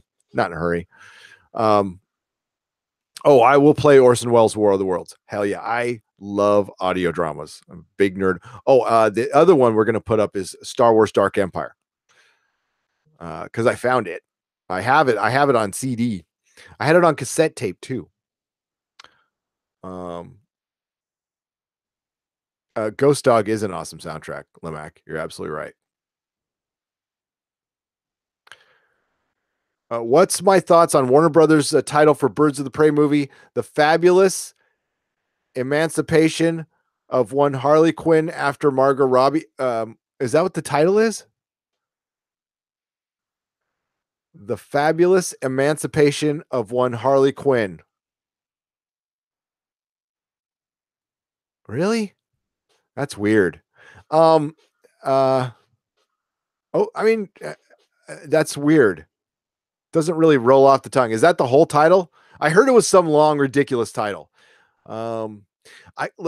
Geek Prime X, I kind of like that Warner Brothers is playing with shit and trying to do different stuff, but the Joker movie is not something I'm excited about. I liked Margot Robbie in Suicide Squad. I thought she was brilliant, but I think a lot of people have said that. So, but that's a weird title, Geek Prime X. But can I say that it's also kind of cool that they're doing weird stuff? I think it's okay to do that. Let's see what the execution is, but that's a long title.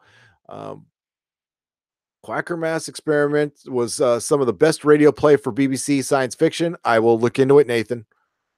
If you guys have suggestions, just shoot them to me. DM me on Twitter, or the email for this channel is at the About section. If you go to the About section of the channel, you can email me. I will get back to you as soon as I can. I'm not the best at returning messages because I'm kind of busy, but I will get back to them as soon as I can. Yes, Pen Farm Goal. I have almost every Big Finish. I don't have physical copies. I have I only keep physical copies of like the really, really good stuff, but I have digital. Yes, I have almost every Big Finish. That's one I'm going to kind of lay off of at first, though, because they're actually in business right now. I mean, if I use like the old Spider-Man BBC, I don't think you can get that anywhere. I had to get a bootleg of it.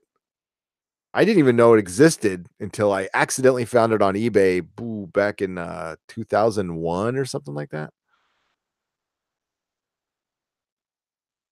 I love Margot Robbie in that movie, but that's the only one. Joel Kinnaman was way better in Alter Carbon. Yep. Joel Kinnaman is like he could be a good leading man if they give him work. They don't give him work now because it's yeah, for obvious reasons. BBC did some great Superman audios based on the death and return of Superman, says Lance Uppercut. I remember that. I will find those. I will find those because I have not heard those. Thanks for, yeah, I know this. Have they ever done a Batman?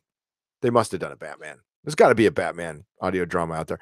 I was a big fan of the Power Records as a kid. Oh, and I have some of those for you too. So I have the Hitchhiker's Guide vinyl versions for you guys to listen to, and some Power Record stuff. I have a Man Thing one that's really good that I'm going to play for you guys. Will Smith was playing Will Smith in the Suicide Squad. Yes, but it wasn't terrible. Hey, you know what I watched last night that I loved? Bright. I love that movie. I know a lot of people didn't like. I fucking love that movie. It's such a weird concept, but it was cool. I liked it. All right, let's get to another award. The Hitchhiker's audios are awesome. I'm so happy that they finished them with most of the rest of the cast and did a great job. And the Dirk Gently audios are brilliant as well. You will be hearing those. Yeah, Bright was awesome, Tim F. I freaking dig that. I want the sequel to come out. I love the concept is really cool. Yeah. I mean, I'm in a fantasy, and it was such a, yeah, it was Beverly Hills Cop meets 48 Hours meets Lord of the Rings meets Training Day. It was cool.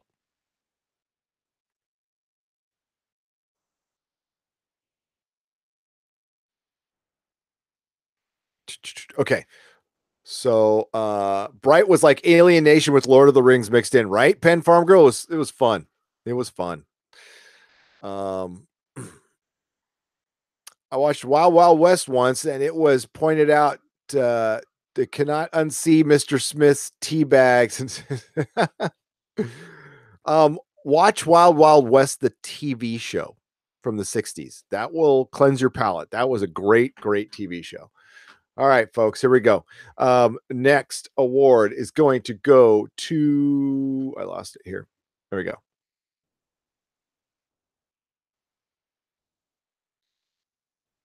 Okay. Best performance by a dude.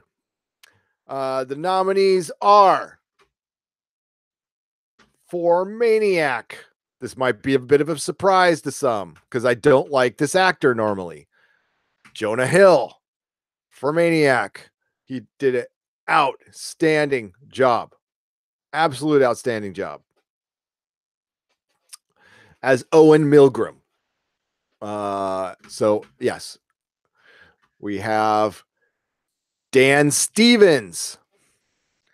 Dan Stevens for Legion. Look at that handsome devil. Yeah, he's brilliant. He is absolutely brilliant in Legion. This is the making of a mega superstar, in my opinion. His range is unbelievable. I've seen him in other things now, and a really, really, I mean, at first it was the cast of characters I liked more in Legion, but after season 2, like he took over. It was brilliant. We got a shot of like the real Legion, and he looked the part with the whole hair sticking up and everything. Yeah, Dan freaking Stevens.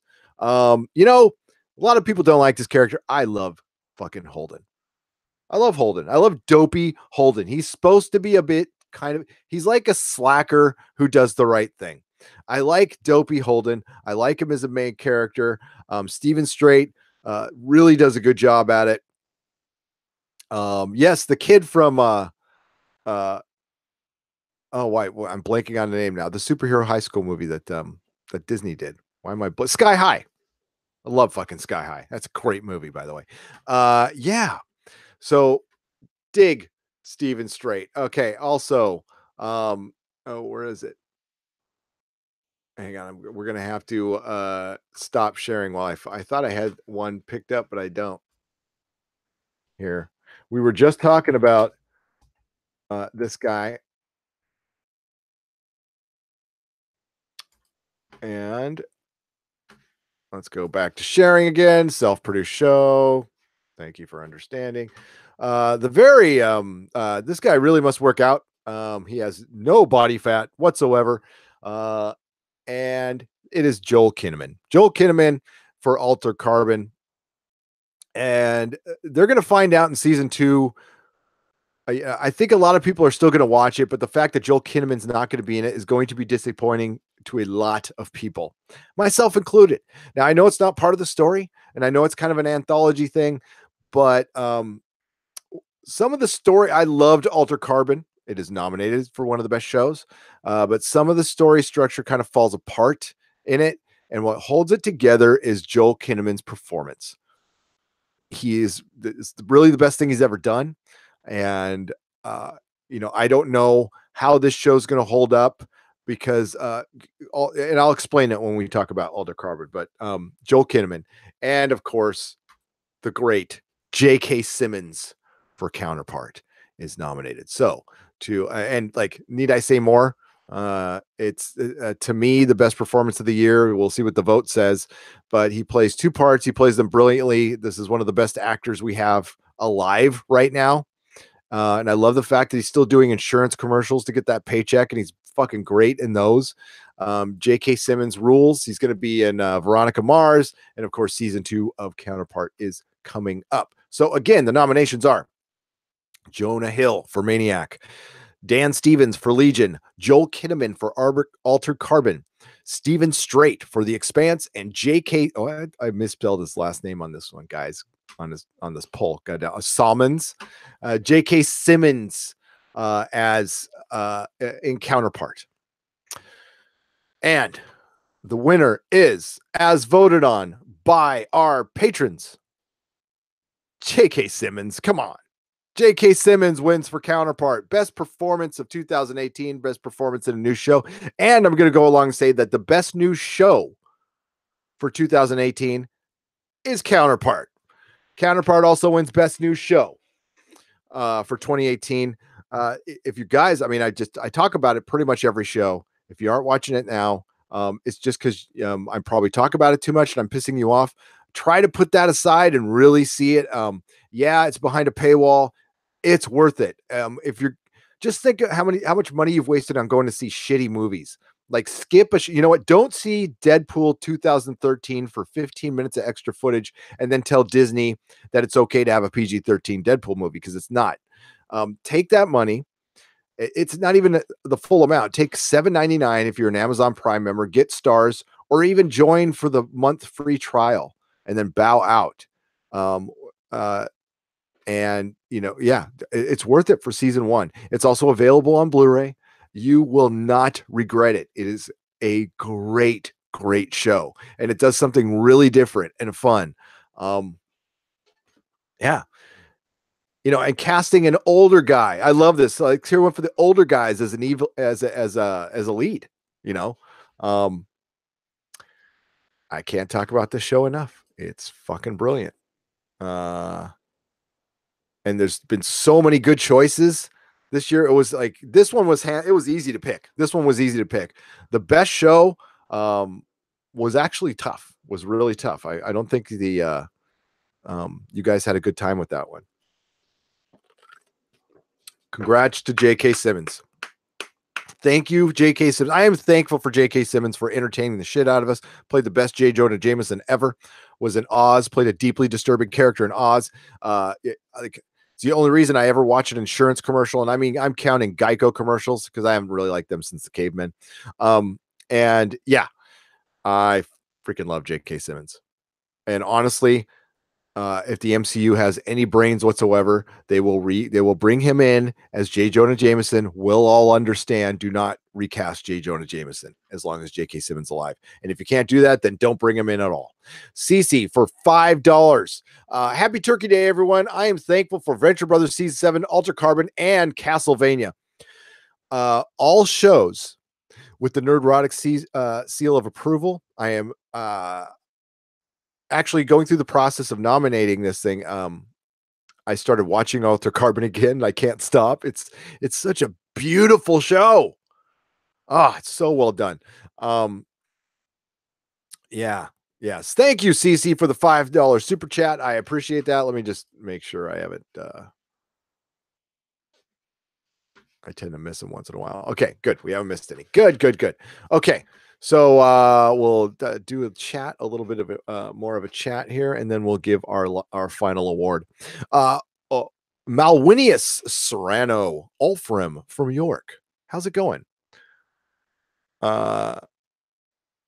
Well, a long time I thought it was lost. Then Alter Carbon and the Expanse came along. Books made into series, it seems they can do it the right way. They can.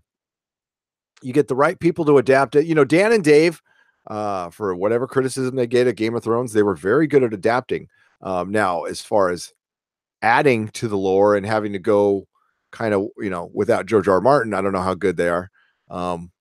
By the way, Mrs. Nerdrotic gifted me Fire and Blood. I am halfway through the book. I just burned through it. I like it. They've added some pretty interesting stuff to the lore, but they've also repeated some stuff, which I was kind of And this is by the way, it's volume 1. It's volume 1. So there's going to be another volume. Gobble Gobble says, Matu Nui, how are you? Matu Nui, good to see you.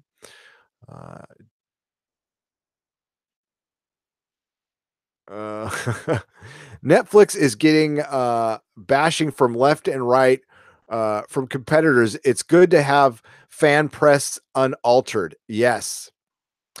Keith Bro, yes. We are not behooving to anybody. We are not I will shill for shows I like, but we don't get paid to shill. And we will be giving out an award for best streamer or network very shortly here, actually. Well, I guess I can do that now. It was a tough choice, to be honest with you. It was down to 2, obviously. CBS All Access. No, I'm just kidding. I'm giving it 2, and this was tough because Amazon saved the Expanse, but I got to give it to Netflix this year. They gave us some crappy Marvel stuff, but they gave us Maniac. They gave us Alter Carbon. They gave us Maniac. That's enough right there for me. And, you know, Daredevil season 3, of course. I'm blanking on, I know there's other stuff. The Ballad of Buster Scruggs, which I just watched, which is great. Where's Viking Bitch, by the way? Is she with Movie Finobi? I know she'd be screaming right now because I'm forgetting the Dan Stevens movie that just came out that we reviewed that nobody watched, but it's okay because it was a really gory movie. But it was good. The Apostle with Dan Stevens. That's right. That was good too. So yeah, Netflix goes for Nerdrotics. I mean, big corporation. They're the big kids in town, but Alter Carbon kind of sold it for me. I mean, Alter Carbon, like I said, story-wise, it's flawed. It's really flawed. But what it makes up for in just looking like a goddamn movie, some of the best special effects, and it's being cyberpunk. I'm a sucker for that shit. Alter Carbon was one of the few exceptions of a show being slightly better than the book. Absolutely, Brian. I listened to the books, and I can see why if you read the background on the author, a good idea, man. Like a really good idea, man. Maybe he should have found do a writing team. Yes, Happy didn't make the cut. It almost did, Pen Farm Girl. It almost did. Happy suffered from being, well, for one, Happy came out in 2017. So that's, I mean, like parts of it played in 2018, but that's why I didn't choose it. We also didn't, um, or no Mr. Robot either. There's a lot of shows I would have loved to have talked about. Sky High should have turned into a series of films following Will Stronghold becoming the world's greatest hero, taking the mantle from his parents. If you could keep the cast, yes. I loved Alter Carbon the same as Westworld. I just wish I knew what the hell was going on at times. That says Species 1571. Yeah. And Netflix gave me STD. Yeah. Yeah. But Netflix STD is also on Amazon. And believe me, I did consider that, Lemac. I did consider that. No, High Castle. It didn't get nominated for anything because we kind of suck. It should have, though. If our nominations were longer, I would have probably had. You could probably put it as an honorary mention for best show. It should have been up there, but it wasn't better than the 5 shows we picked, in my opinion. I mean, you could disagree, and you could definitely come in here and tell you Narcos is good, Natasha. We don't normally cover shows. We normally just do genre. I make an exception for stuff like True Detective or Better Call Saul, but mostly it's sci-fi, it's horror, it's comic book, it's fantasy. That's what we wizards, superheroes, and the occasional drug deal gone bad. That's Nerdrotic. Going live and long with Internet Nerd Family. Oh, are you? What's up, Movie Finobi? Thanks for the $1.99 super chat. I hope VB as well. So what, Gary, are you saying CBS is giving online streaming services STD? Yes, they are. And we are the Fanicillin. Haunting of Hill House, HNX. That is another reason why Netflix won best streaming. And it's another show that barely made the cut. Again, thank you, Movie Finobi, for the $1.99 super chat. I really appreciate it. Yeah. That's another show that was like on the bubble. You know what? If I like the show, I was okay with the ending. I wish it would have gone a little darker with the ending.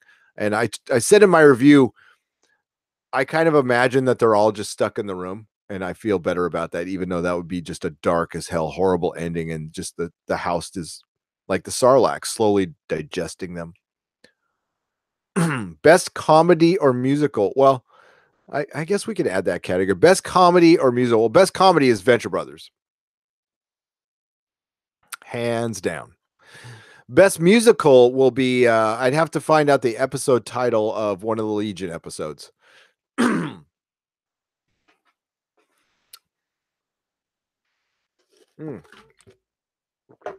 We do have, I got to dig this up. We do have the best single episode of television. That was kind of a tough pick. That was a tough pick for me. Give me just a mo and I'll pull it up.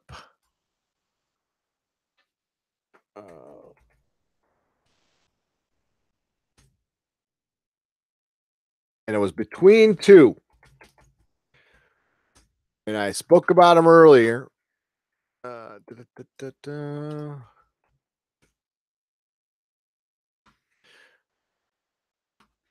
we go. And I just want to pull up the episode titles up. Where we go. Again, self-produced here. So forgive. There's that one. And so both of these shows, neither of these shows got picked for best show, but they had really standout episodes that were amazing. Okay.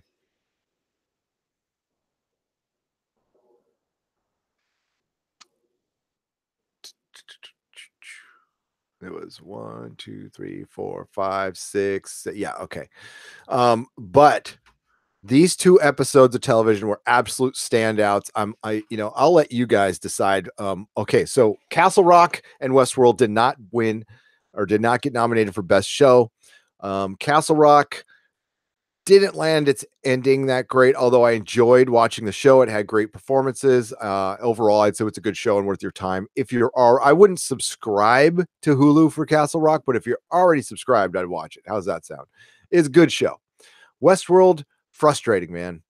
I love season 1 of Westworld. I think season 1 is quite possibly a perfect season of television. I even said in the recaps, Westworld can end after season 1, and that would be a good enough ending for me. It would have been very Twilight Zone and open, and you let your mind do the rest. It feels like that's all they had planned. Season 2 went off the rails too much. You got to go to our recaps. I want to keep this positive. There's some very just negative things I had to say about that show towards the end, and I gave it a solid chance, and I was even enjoying it for the first half. But then when I saw where they were going with it, I was enjoying it less and less, and yeah, whatever. But they both had standout episodes of television that by themselves are beautiful, and I don't know which one to pick, to be honest with you. Now the third one I picked was The Expanse, Dandelion Sky. So the nominees were Dandelion Sky, the Queen from The Expanse, the Queen from Castle Rock, and I always mispronounce this, from Westworld. It was the Aki episode, and it was called Kiksui. So it's between the Queen and Kiksui, and I'm still super undecided. I'm gonna have to say, I gotta leave. Bye. Sorry, Mata. I'm gonna say, man, it's tough. The Queen from Castle Rock with Sissy Spacek. That episode was mind blowing.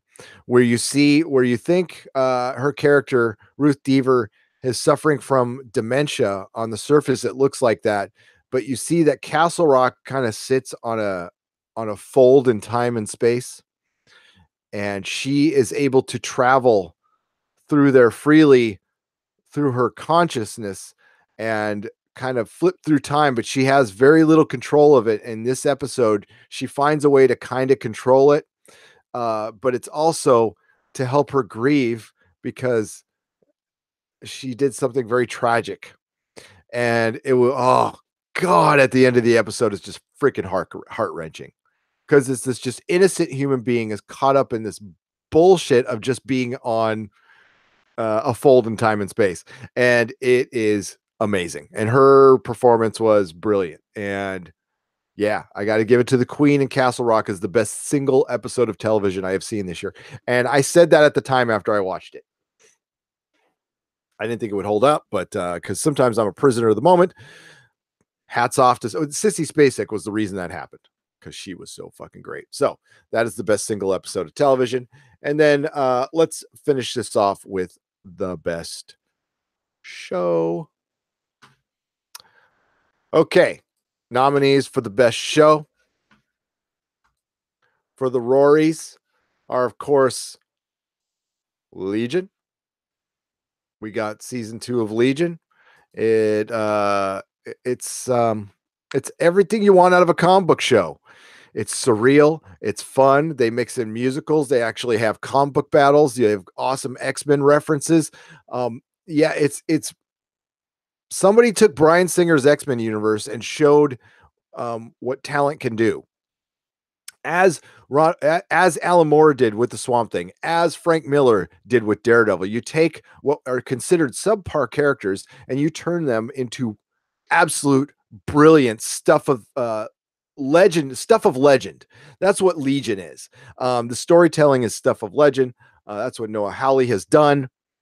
Legion, one of the best shows on television, that is nominated as one of the best shows of 2018. Our next nomination is a popular one with the kids.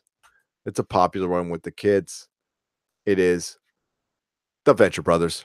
The Venture Brothers is quite simply the best animated show I've ever seen. And yes, I'm counting Batman the Animated Series. I love that show, but The Venture Brothers is wholly original. It's laughs per minute.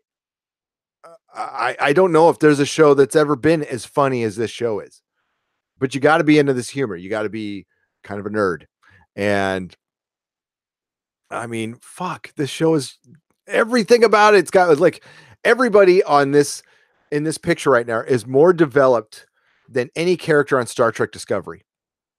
Than any character on Doctor Who. These two-dimensional animated characters who are supposed to be jokes, we actually feel for. Just because we've been given, 7 seasons, the writers take their time. Sometimes this show's delayed 2 to 3 years, folks, and it is fucking worth it. It is just simply one of the best shows on television, The Venture Brothers. The fucking Venture Brothers. We love the Venture Brothers. Go Team Venture.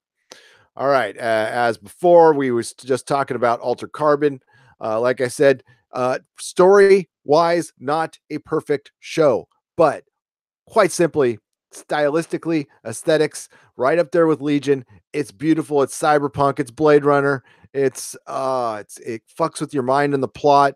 It sets up a wonderful world. I can't wait for season 2, but I'm gonna miss the great Joel Kinnaman, who did a brilliant job as the lead. Tack. And having our lead character be played by 3 people was really interesting, and you really felt for all of them. Yeah, there's a couple characters in this show that are kind of lame and forced, but Poe, everybody loves Poe. They got to bring back Poe. I know they can't, but they have to bring back Poe. If you're going to bring back somebody, you bring back fucking. And Edgar Allan Poe is an AI. Is an well, yeah, it's an AI hotel that's themed and lonely, and it's fucking brilliant. Oh my god, I love this fucking show. All right, our next nomination is Counterpart. Of course, Counterpart. We were just talking about it. Best. It's already won for best new show of 2018. Stars J.K. Simmons. Brief rundown is sometime in the past, some scientists copied reality. It was an accident, we think. They didn't mean to do it. And this happened many years prior. And at first, it was basically just a mirror. Nobody knows about it except for a certain agency. It's a building. This is basically a Cold War drama, spy drama, done with a copied reality that has turned into a alternate reality. I ask with question marks. Everybody has or had a counterpart. They started out just like you, and they didn't start as babies because they had the same childhood and everything as you. They started when the reality was copied. So like, Howard Prime, who was the counterpart of Howard, started in his like 40s. So they were one person and they split off into 2. And in some instances, some of these counterparts are rivals, and it is a fucking crazy concept that we love. And to say much more, I probably said too much, but that's how Starz describes it. So great television show you must watch. And of course, our final 5th nomination goes to a show that is, well, we just love here. If our channel is built on anything, it's built on this show. The Expanse, Game of Thrones in space, the new Star Trek. What do you want to call it? It's its own thing. I mean, you say that to describe it. What I mean by Game of Thrones in space is it has some similarities with the story structure where there's multiple factions kind of going at each other, and there's a big evil coming out from the outer reaches to kill them all, while all these silly humans are squabbling, basically. And we follow the crew of the Rocinante, who were thrown together in tragedy. Remember the cat. Hashtag remember the cat. And yes, Holden, Amos, Alex, and Naomi Nagata aboard the Rocinante. And it is simply the best science fiction show and the best show on television. We all know about that. And the winner is, as voted by our wonderful patrons, walking away with it, folks. And this was tough because, I mean, I had this show in mind when I started this, but then I'm like, no, I want to do this right. Let's put it up to a vote. They all deserve to win. I know that's such a cop-out, but The Expanse wins. The Expanse is the best show of 2018. The Expanse has not won enough awards, so I'm glad that it's won a couple of ours tonight. I will shout this out on Twitter, and hopefully this is the start of a new tradition. So I'm going to go back to the chat now. We'll go for a little while longer. I don't want to take up too much of your Thanksgiving. Nathan Norman says rigged. It's not rigged. If Venture Brothers would have won, I would have given it to Venture Brothers. I am okay. The real winners are all of us because we're not. They were not. There was no bad choices. No, in my opinion. So props to the Expanse. Beltalaudas. Don't be a coyo, Sasa. Okay. It won. Venture Brothers had its best season. Alter Carbon, it was tough. I was like Counterpart, Alter Carbon for best new show. Yeah. And Legion. I don't, Krypton was a total failure. Kato, Krypton will be a part of the Uranus Awards. Second place. Who was second place? Ed Brewer. Second place was a three-way tie between Counterpart, Legion, and Venture Brothers, and Alter Carbon finished last. I structured the voting differently on that one. I only allowed people to vote once on that one, I believe. No, that was on the other ones. But I structured the vote to, yes, Expanse, Beltalada, Felipe Demick. Where's Belinda? I haven't seen Belinda in a while. Maybe she's mad at me. Are you mad at me, Belinda? Hope you're not mad at me. Maybe I said something that pissed her off. I've pissed off a couple of people lately. Sorry. Hashtag remember the can't. Gotham was robbed. I don't hate Gotham. Out of all of those silly superhero shows, like the peripheral ones, Gotham is by far the best. Aki Ross. By far the best. Virtual gerrymandering, LOL. Good afternoon, CD Ord. I still think the Allen thing in the Expanse was made by humans, or the alien thing was made by humans, some forgotten expedition or science experiment from a high school project set in a space. Maybe. Possibly. Gotham does great villains. It does. I know you are, Aki Ross. I saw the picture yesterday of the Penguin and the Riddler in like their proper costumes, and I was like, oh, that looks so fucking cool. Preacher season 3, the only one that was I'm forgetting his name, possibly Cassidy had Cassidy for probably got robbed for best other performance by a dude. Preacher season 3, if I'm going to give it to award, it wins the award of best return to form by a television show. Preacher. It rallied and found itself again, and by the end of season 3, it became Preacher from season 1, and I was just so fucking excited. I was like, yes, because I thought that show was gone. I thought we lost it because the creators left and everything, and they actually got better people in charge, to be honest with you. And yeah, can't wait for it to come back.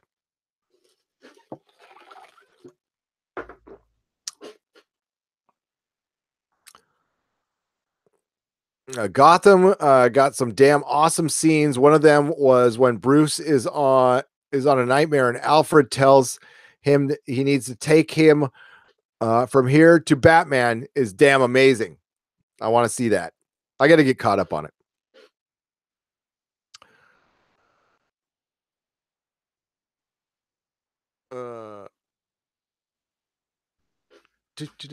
We're gonna get some chat here. I gotta close out some of these windows before my thing crashes. Man, I got all the windows open right now.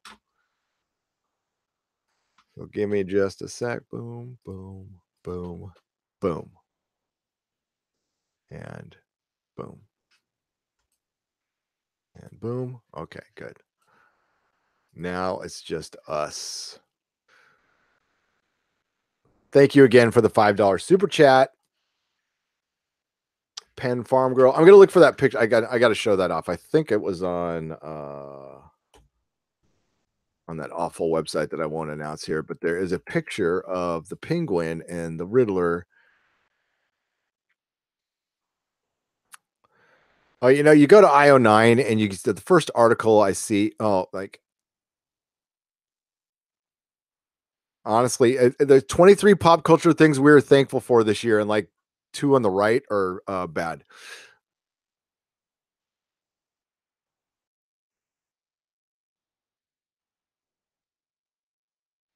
Oh, whoops. Amazon accidentally streamed the next episode of Doctor Who.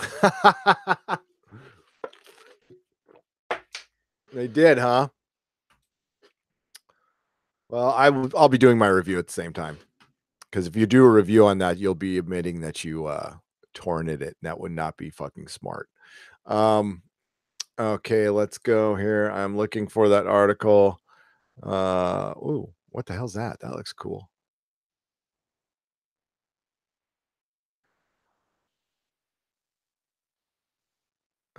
Sorry. Sorry, folks. Talk amongst yourselves. I will find this eventually because I saw it here yesterday. There we go. Got it.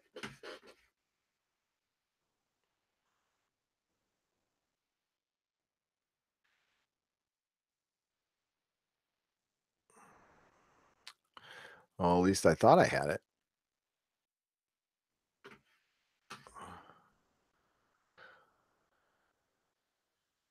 Oh, gosh dang it. Hang on.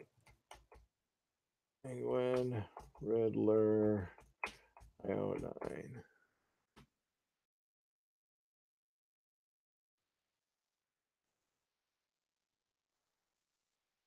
I'm still looking for it. Sorry. And this better be good. There's the Elseworld stuff. Oh, son of a bitch. Oh, well, now I can't find it. Oh, there it is. Yay. That would have really sucked. This would be super disappointing now. All the buildup, you probably all found it yourselves. But I like to finish a project. All right. Gosh, damn it. There we go. For the folks at home, I think that looks pretty cool. I mean, you don't see a lot of them there. I don't know if I can zoom this in a little bit. That help? Can you see that? Is that a little bigger? There we go. That's what she said. I know. Shush. Yeah, that looks pretty cool. Yay, Gotham. So yeah, whoops, Amazon. Well, I mean, is that a good thing to show Doctor Who early? Maybe they just want to get it out of the way. By the way, in about 2 hours from right now, our Doctor Who video will be up. So yeah, folks, I hope everybody, let's get to the chat a little bit. I'm going to show my Patreon video. I'm going to be wrapping things up because I don't know what the hell, who knows? It's not like I have anything to do. Just I'm getting a little hungry. But we will show the Patreon video while I read some of your chat.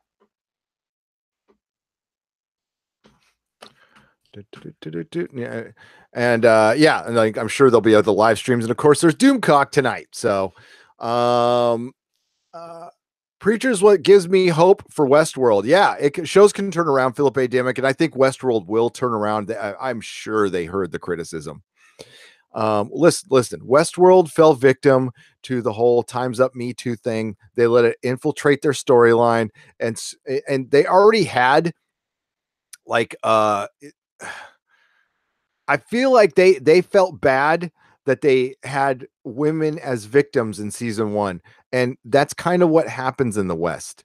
And you can't be afraid to portray that stuff. Now I know they want to show it less, and certainly you do. When it fits into a story, that's the way it is. Don't ever edit yourself on art, and that's probably why George R. R. Martin's probably had problems with Game of Thrones, because he's probably checking himself now. It's like, oh, I can't show a woman getting what anymore because I'll get shit for it.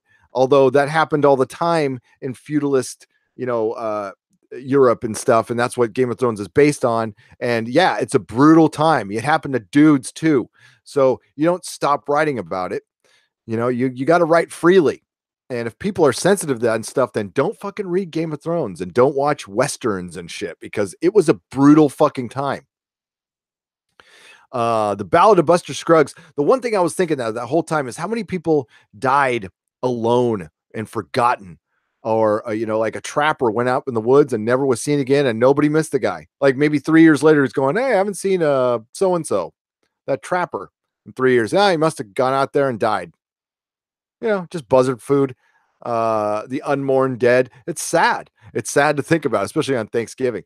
But yeah, that's the kind of shit we need to still show. If we take that stuff out of art, then people are going to not know what it is. And yeah, Chris Persia, thank you for the $15. Grab another cup of and get some gingerbread bark from Pete's when you get the chance. I will. I'm probably going to go. I'm actually, this is going to sound stupid. I've already been to the gym today. I'm going to go back to the gym. I have an opportunity to go twice. I like it. I like going to the gym. So I'm going to go back to the gym while the video is premiering. Thank you, Kato Roan, for sharing the Castle Rock Queen review, right? And all the stuff that I shared with you. We actually watch the television here. We actually watch the stuff we cover. We actually know somewhat what we're talking about. All right. We've through Dennis and myself and Susan, we all have experience in the entertainment industry. I've worked as an editor. I've worked as digital compression, as a pre-mastering technician. I've worked in post-production. I've retailed for comics for many, many years. I've published comics. I've written comics. I've drawn comics. Yeah, I've done some stuff. Dennis has owned a store as well. Susan runs an entertainment website, 1428elb.com. So yeah, we're not just a bunch of blokes with a microphone, although that is okay too. That is okay to have. It's not a judgment of them. I'm just saying that we've got a little cred because it's been called out lately. And so I just want to remind people like, I actually do know what I'm talking about. It's not the gym, your thinking space. Yes, the gym is my thinking space. That's where I get all my best ideas. That in the shower. But I'm too busy singing in the shower because I don't sing in the gym. What's up, Feisty?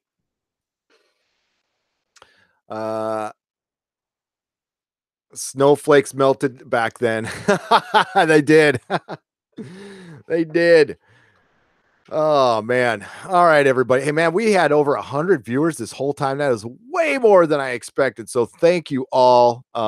And let's see our participants right now. I would like to thank Aki Ross, Brian Smart, Captain Robert April, Chris Persia, Clone Commander Jeremy. Good to see you, Clone Commander Jeremy. Dark and Angel Ire, Edward Brewer, the great Edward Brewer, Feisty Fan, and her wrench, Felipe Diaz, Geek Prime X, HNX Media, Kato Roan, Man of Action, Mark Lurseth, I'm sorry, Mark, Matthew Matson, Movie Fanobi, Natasha Coultier, or Coulter, is it? Cloutier, sorry. Nathan Norman, Penn Farm Girl, Tim F. Is there more? There must be more than that. Kronos Cryon, Chris Persia.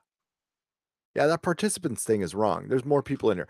And there we go. We're going to go up and say Brian Smart. Oh, a $2 or $3 super chat. I'm surprised you did not find a category for the tick. Well, the tick also falls under it was on way too long ago and I might have forgotten about it. Even though it's great. It's great. I could just say we love the tick. Yeah, we couldn't get everything. Here,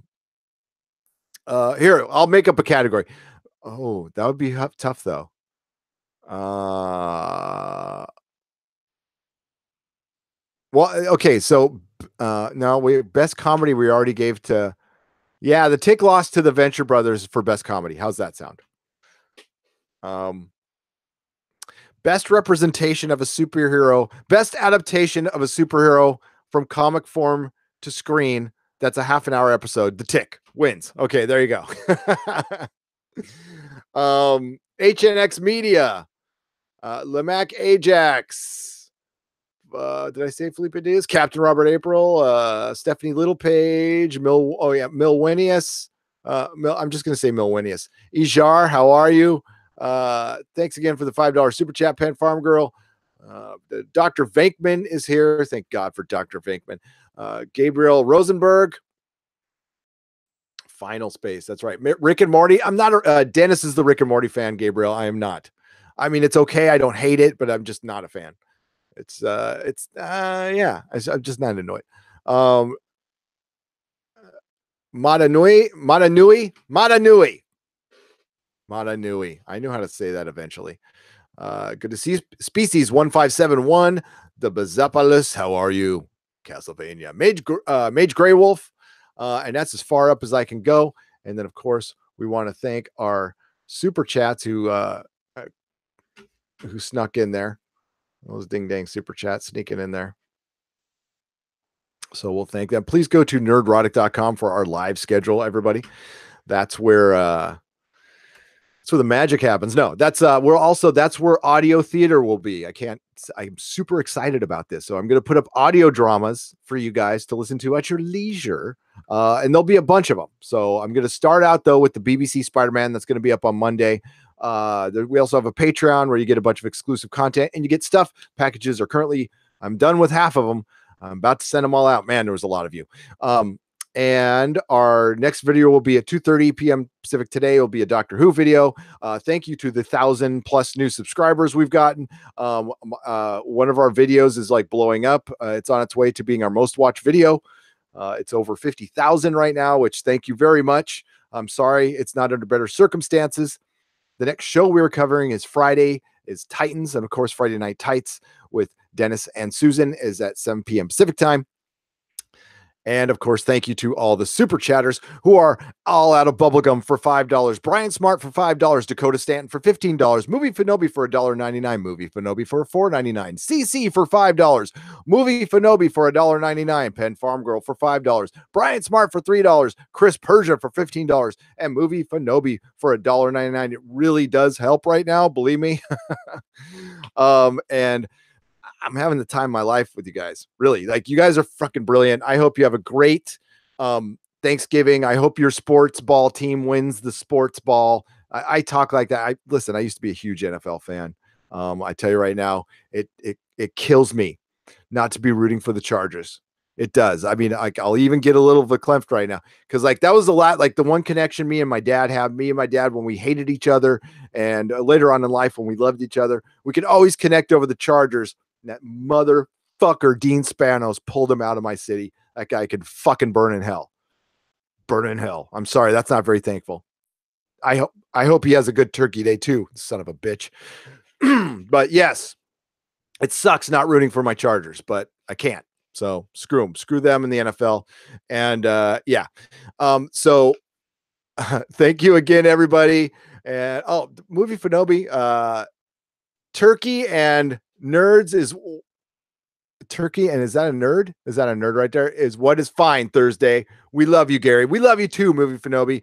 And I love all you guys. What's up, OG Spock? Mystery Nerdrotic Theater? Maybe. Everybody go out and eat some turkey, have fun, and maybe some other live streamers will pick up the ball here. Excuse me, for the people who don't want to watch football. And I'm thankful for J.K. Simmons. I'm thankful for the Expanse. Yeah, let's repeat our winners real quick. So we'll close out with this. Best supporting or best other performance by a female lead went to it was a tie between Cara G and Aubrey Plaza. Best other performance by a dude went to Wes. I gotta say Chatham. There, Chatham. I said it right. For best other performance by a dude, best performance by a strong female lead went to Shohreh Aghdashloo, who plays Christian Avasarala in The Expanse. Best performance by a dude went to J.K. Simmons for Counterpart, and the best show for 2018 is The Expanse. So well done. Congratulations to the winner. And of course, the Venture Brothers won best comedy. Best music went to Jeff Russo. Best streaming network went to Netflix. And yeah. Best usage of the word fuck went to the Monarch for fuck this, fuck you, I'm out of here. That line at the end of season 7. And yeah, screw the NFL. The NFL doesn't love you. They'll pull your team out. They don't care anymore. It's not fun. It's gotten political too. The NFL's gotten political too. And yes, everyone, I will see you in Doomcock's chat. That's at 5 p.m. Pacific time, 7 Central. All hail Doomcock. But hail the Nerdrotics. You guys are fucking awesome. And there's more of you now, and that's great. That's great. I also have the community tab so I can communicate with you guys through YouTube, which I absolutely love. So we're going to end it there. Hope you guys have lots of turkey. Don't forget to kiss your mom and dad. Tell them you love them. Slap around your little siblings a little bit, and have a great day. I will see you tomorrow. May the small folks sing songs of your greatness. Cheers.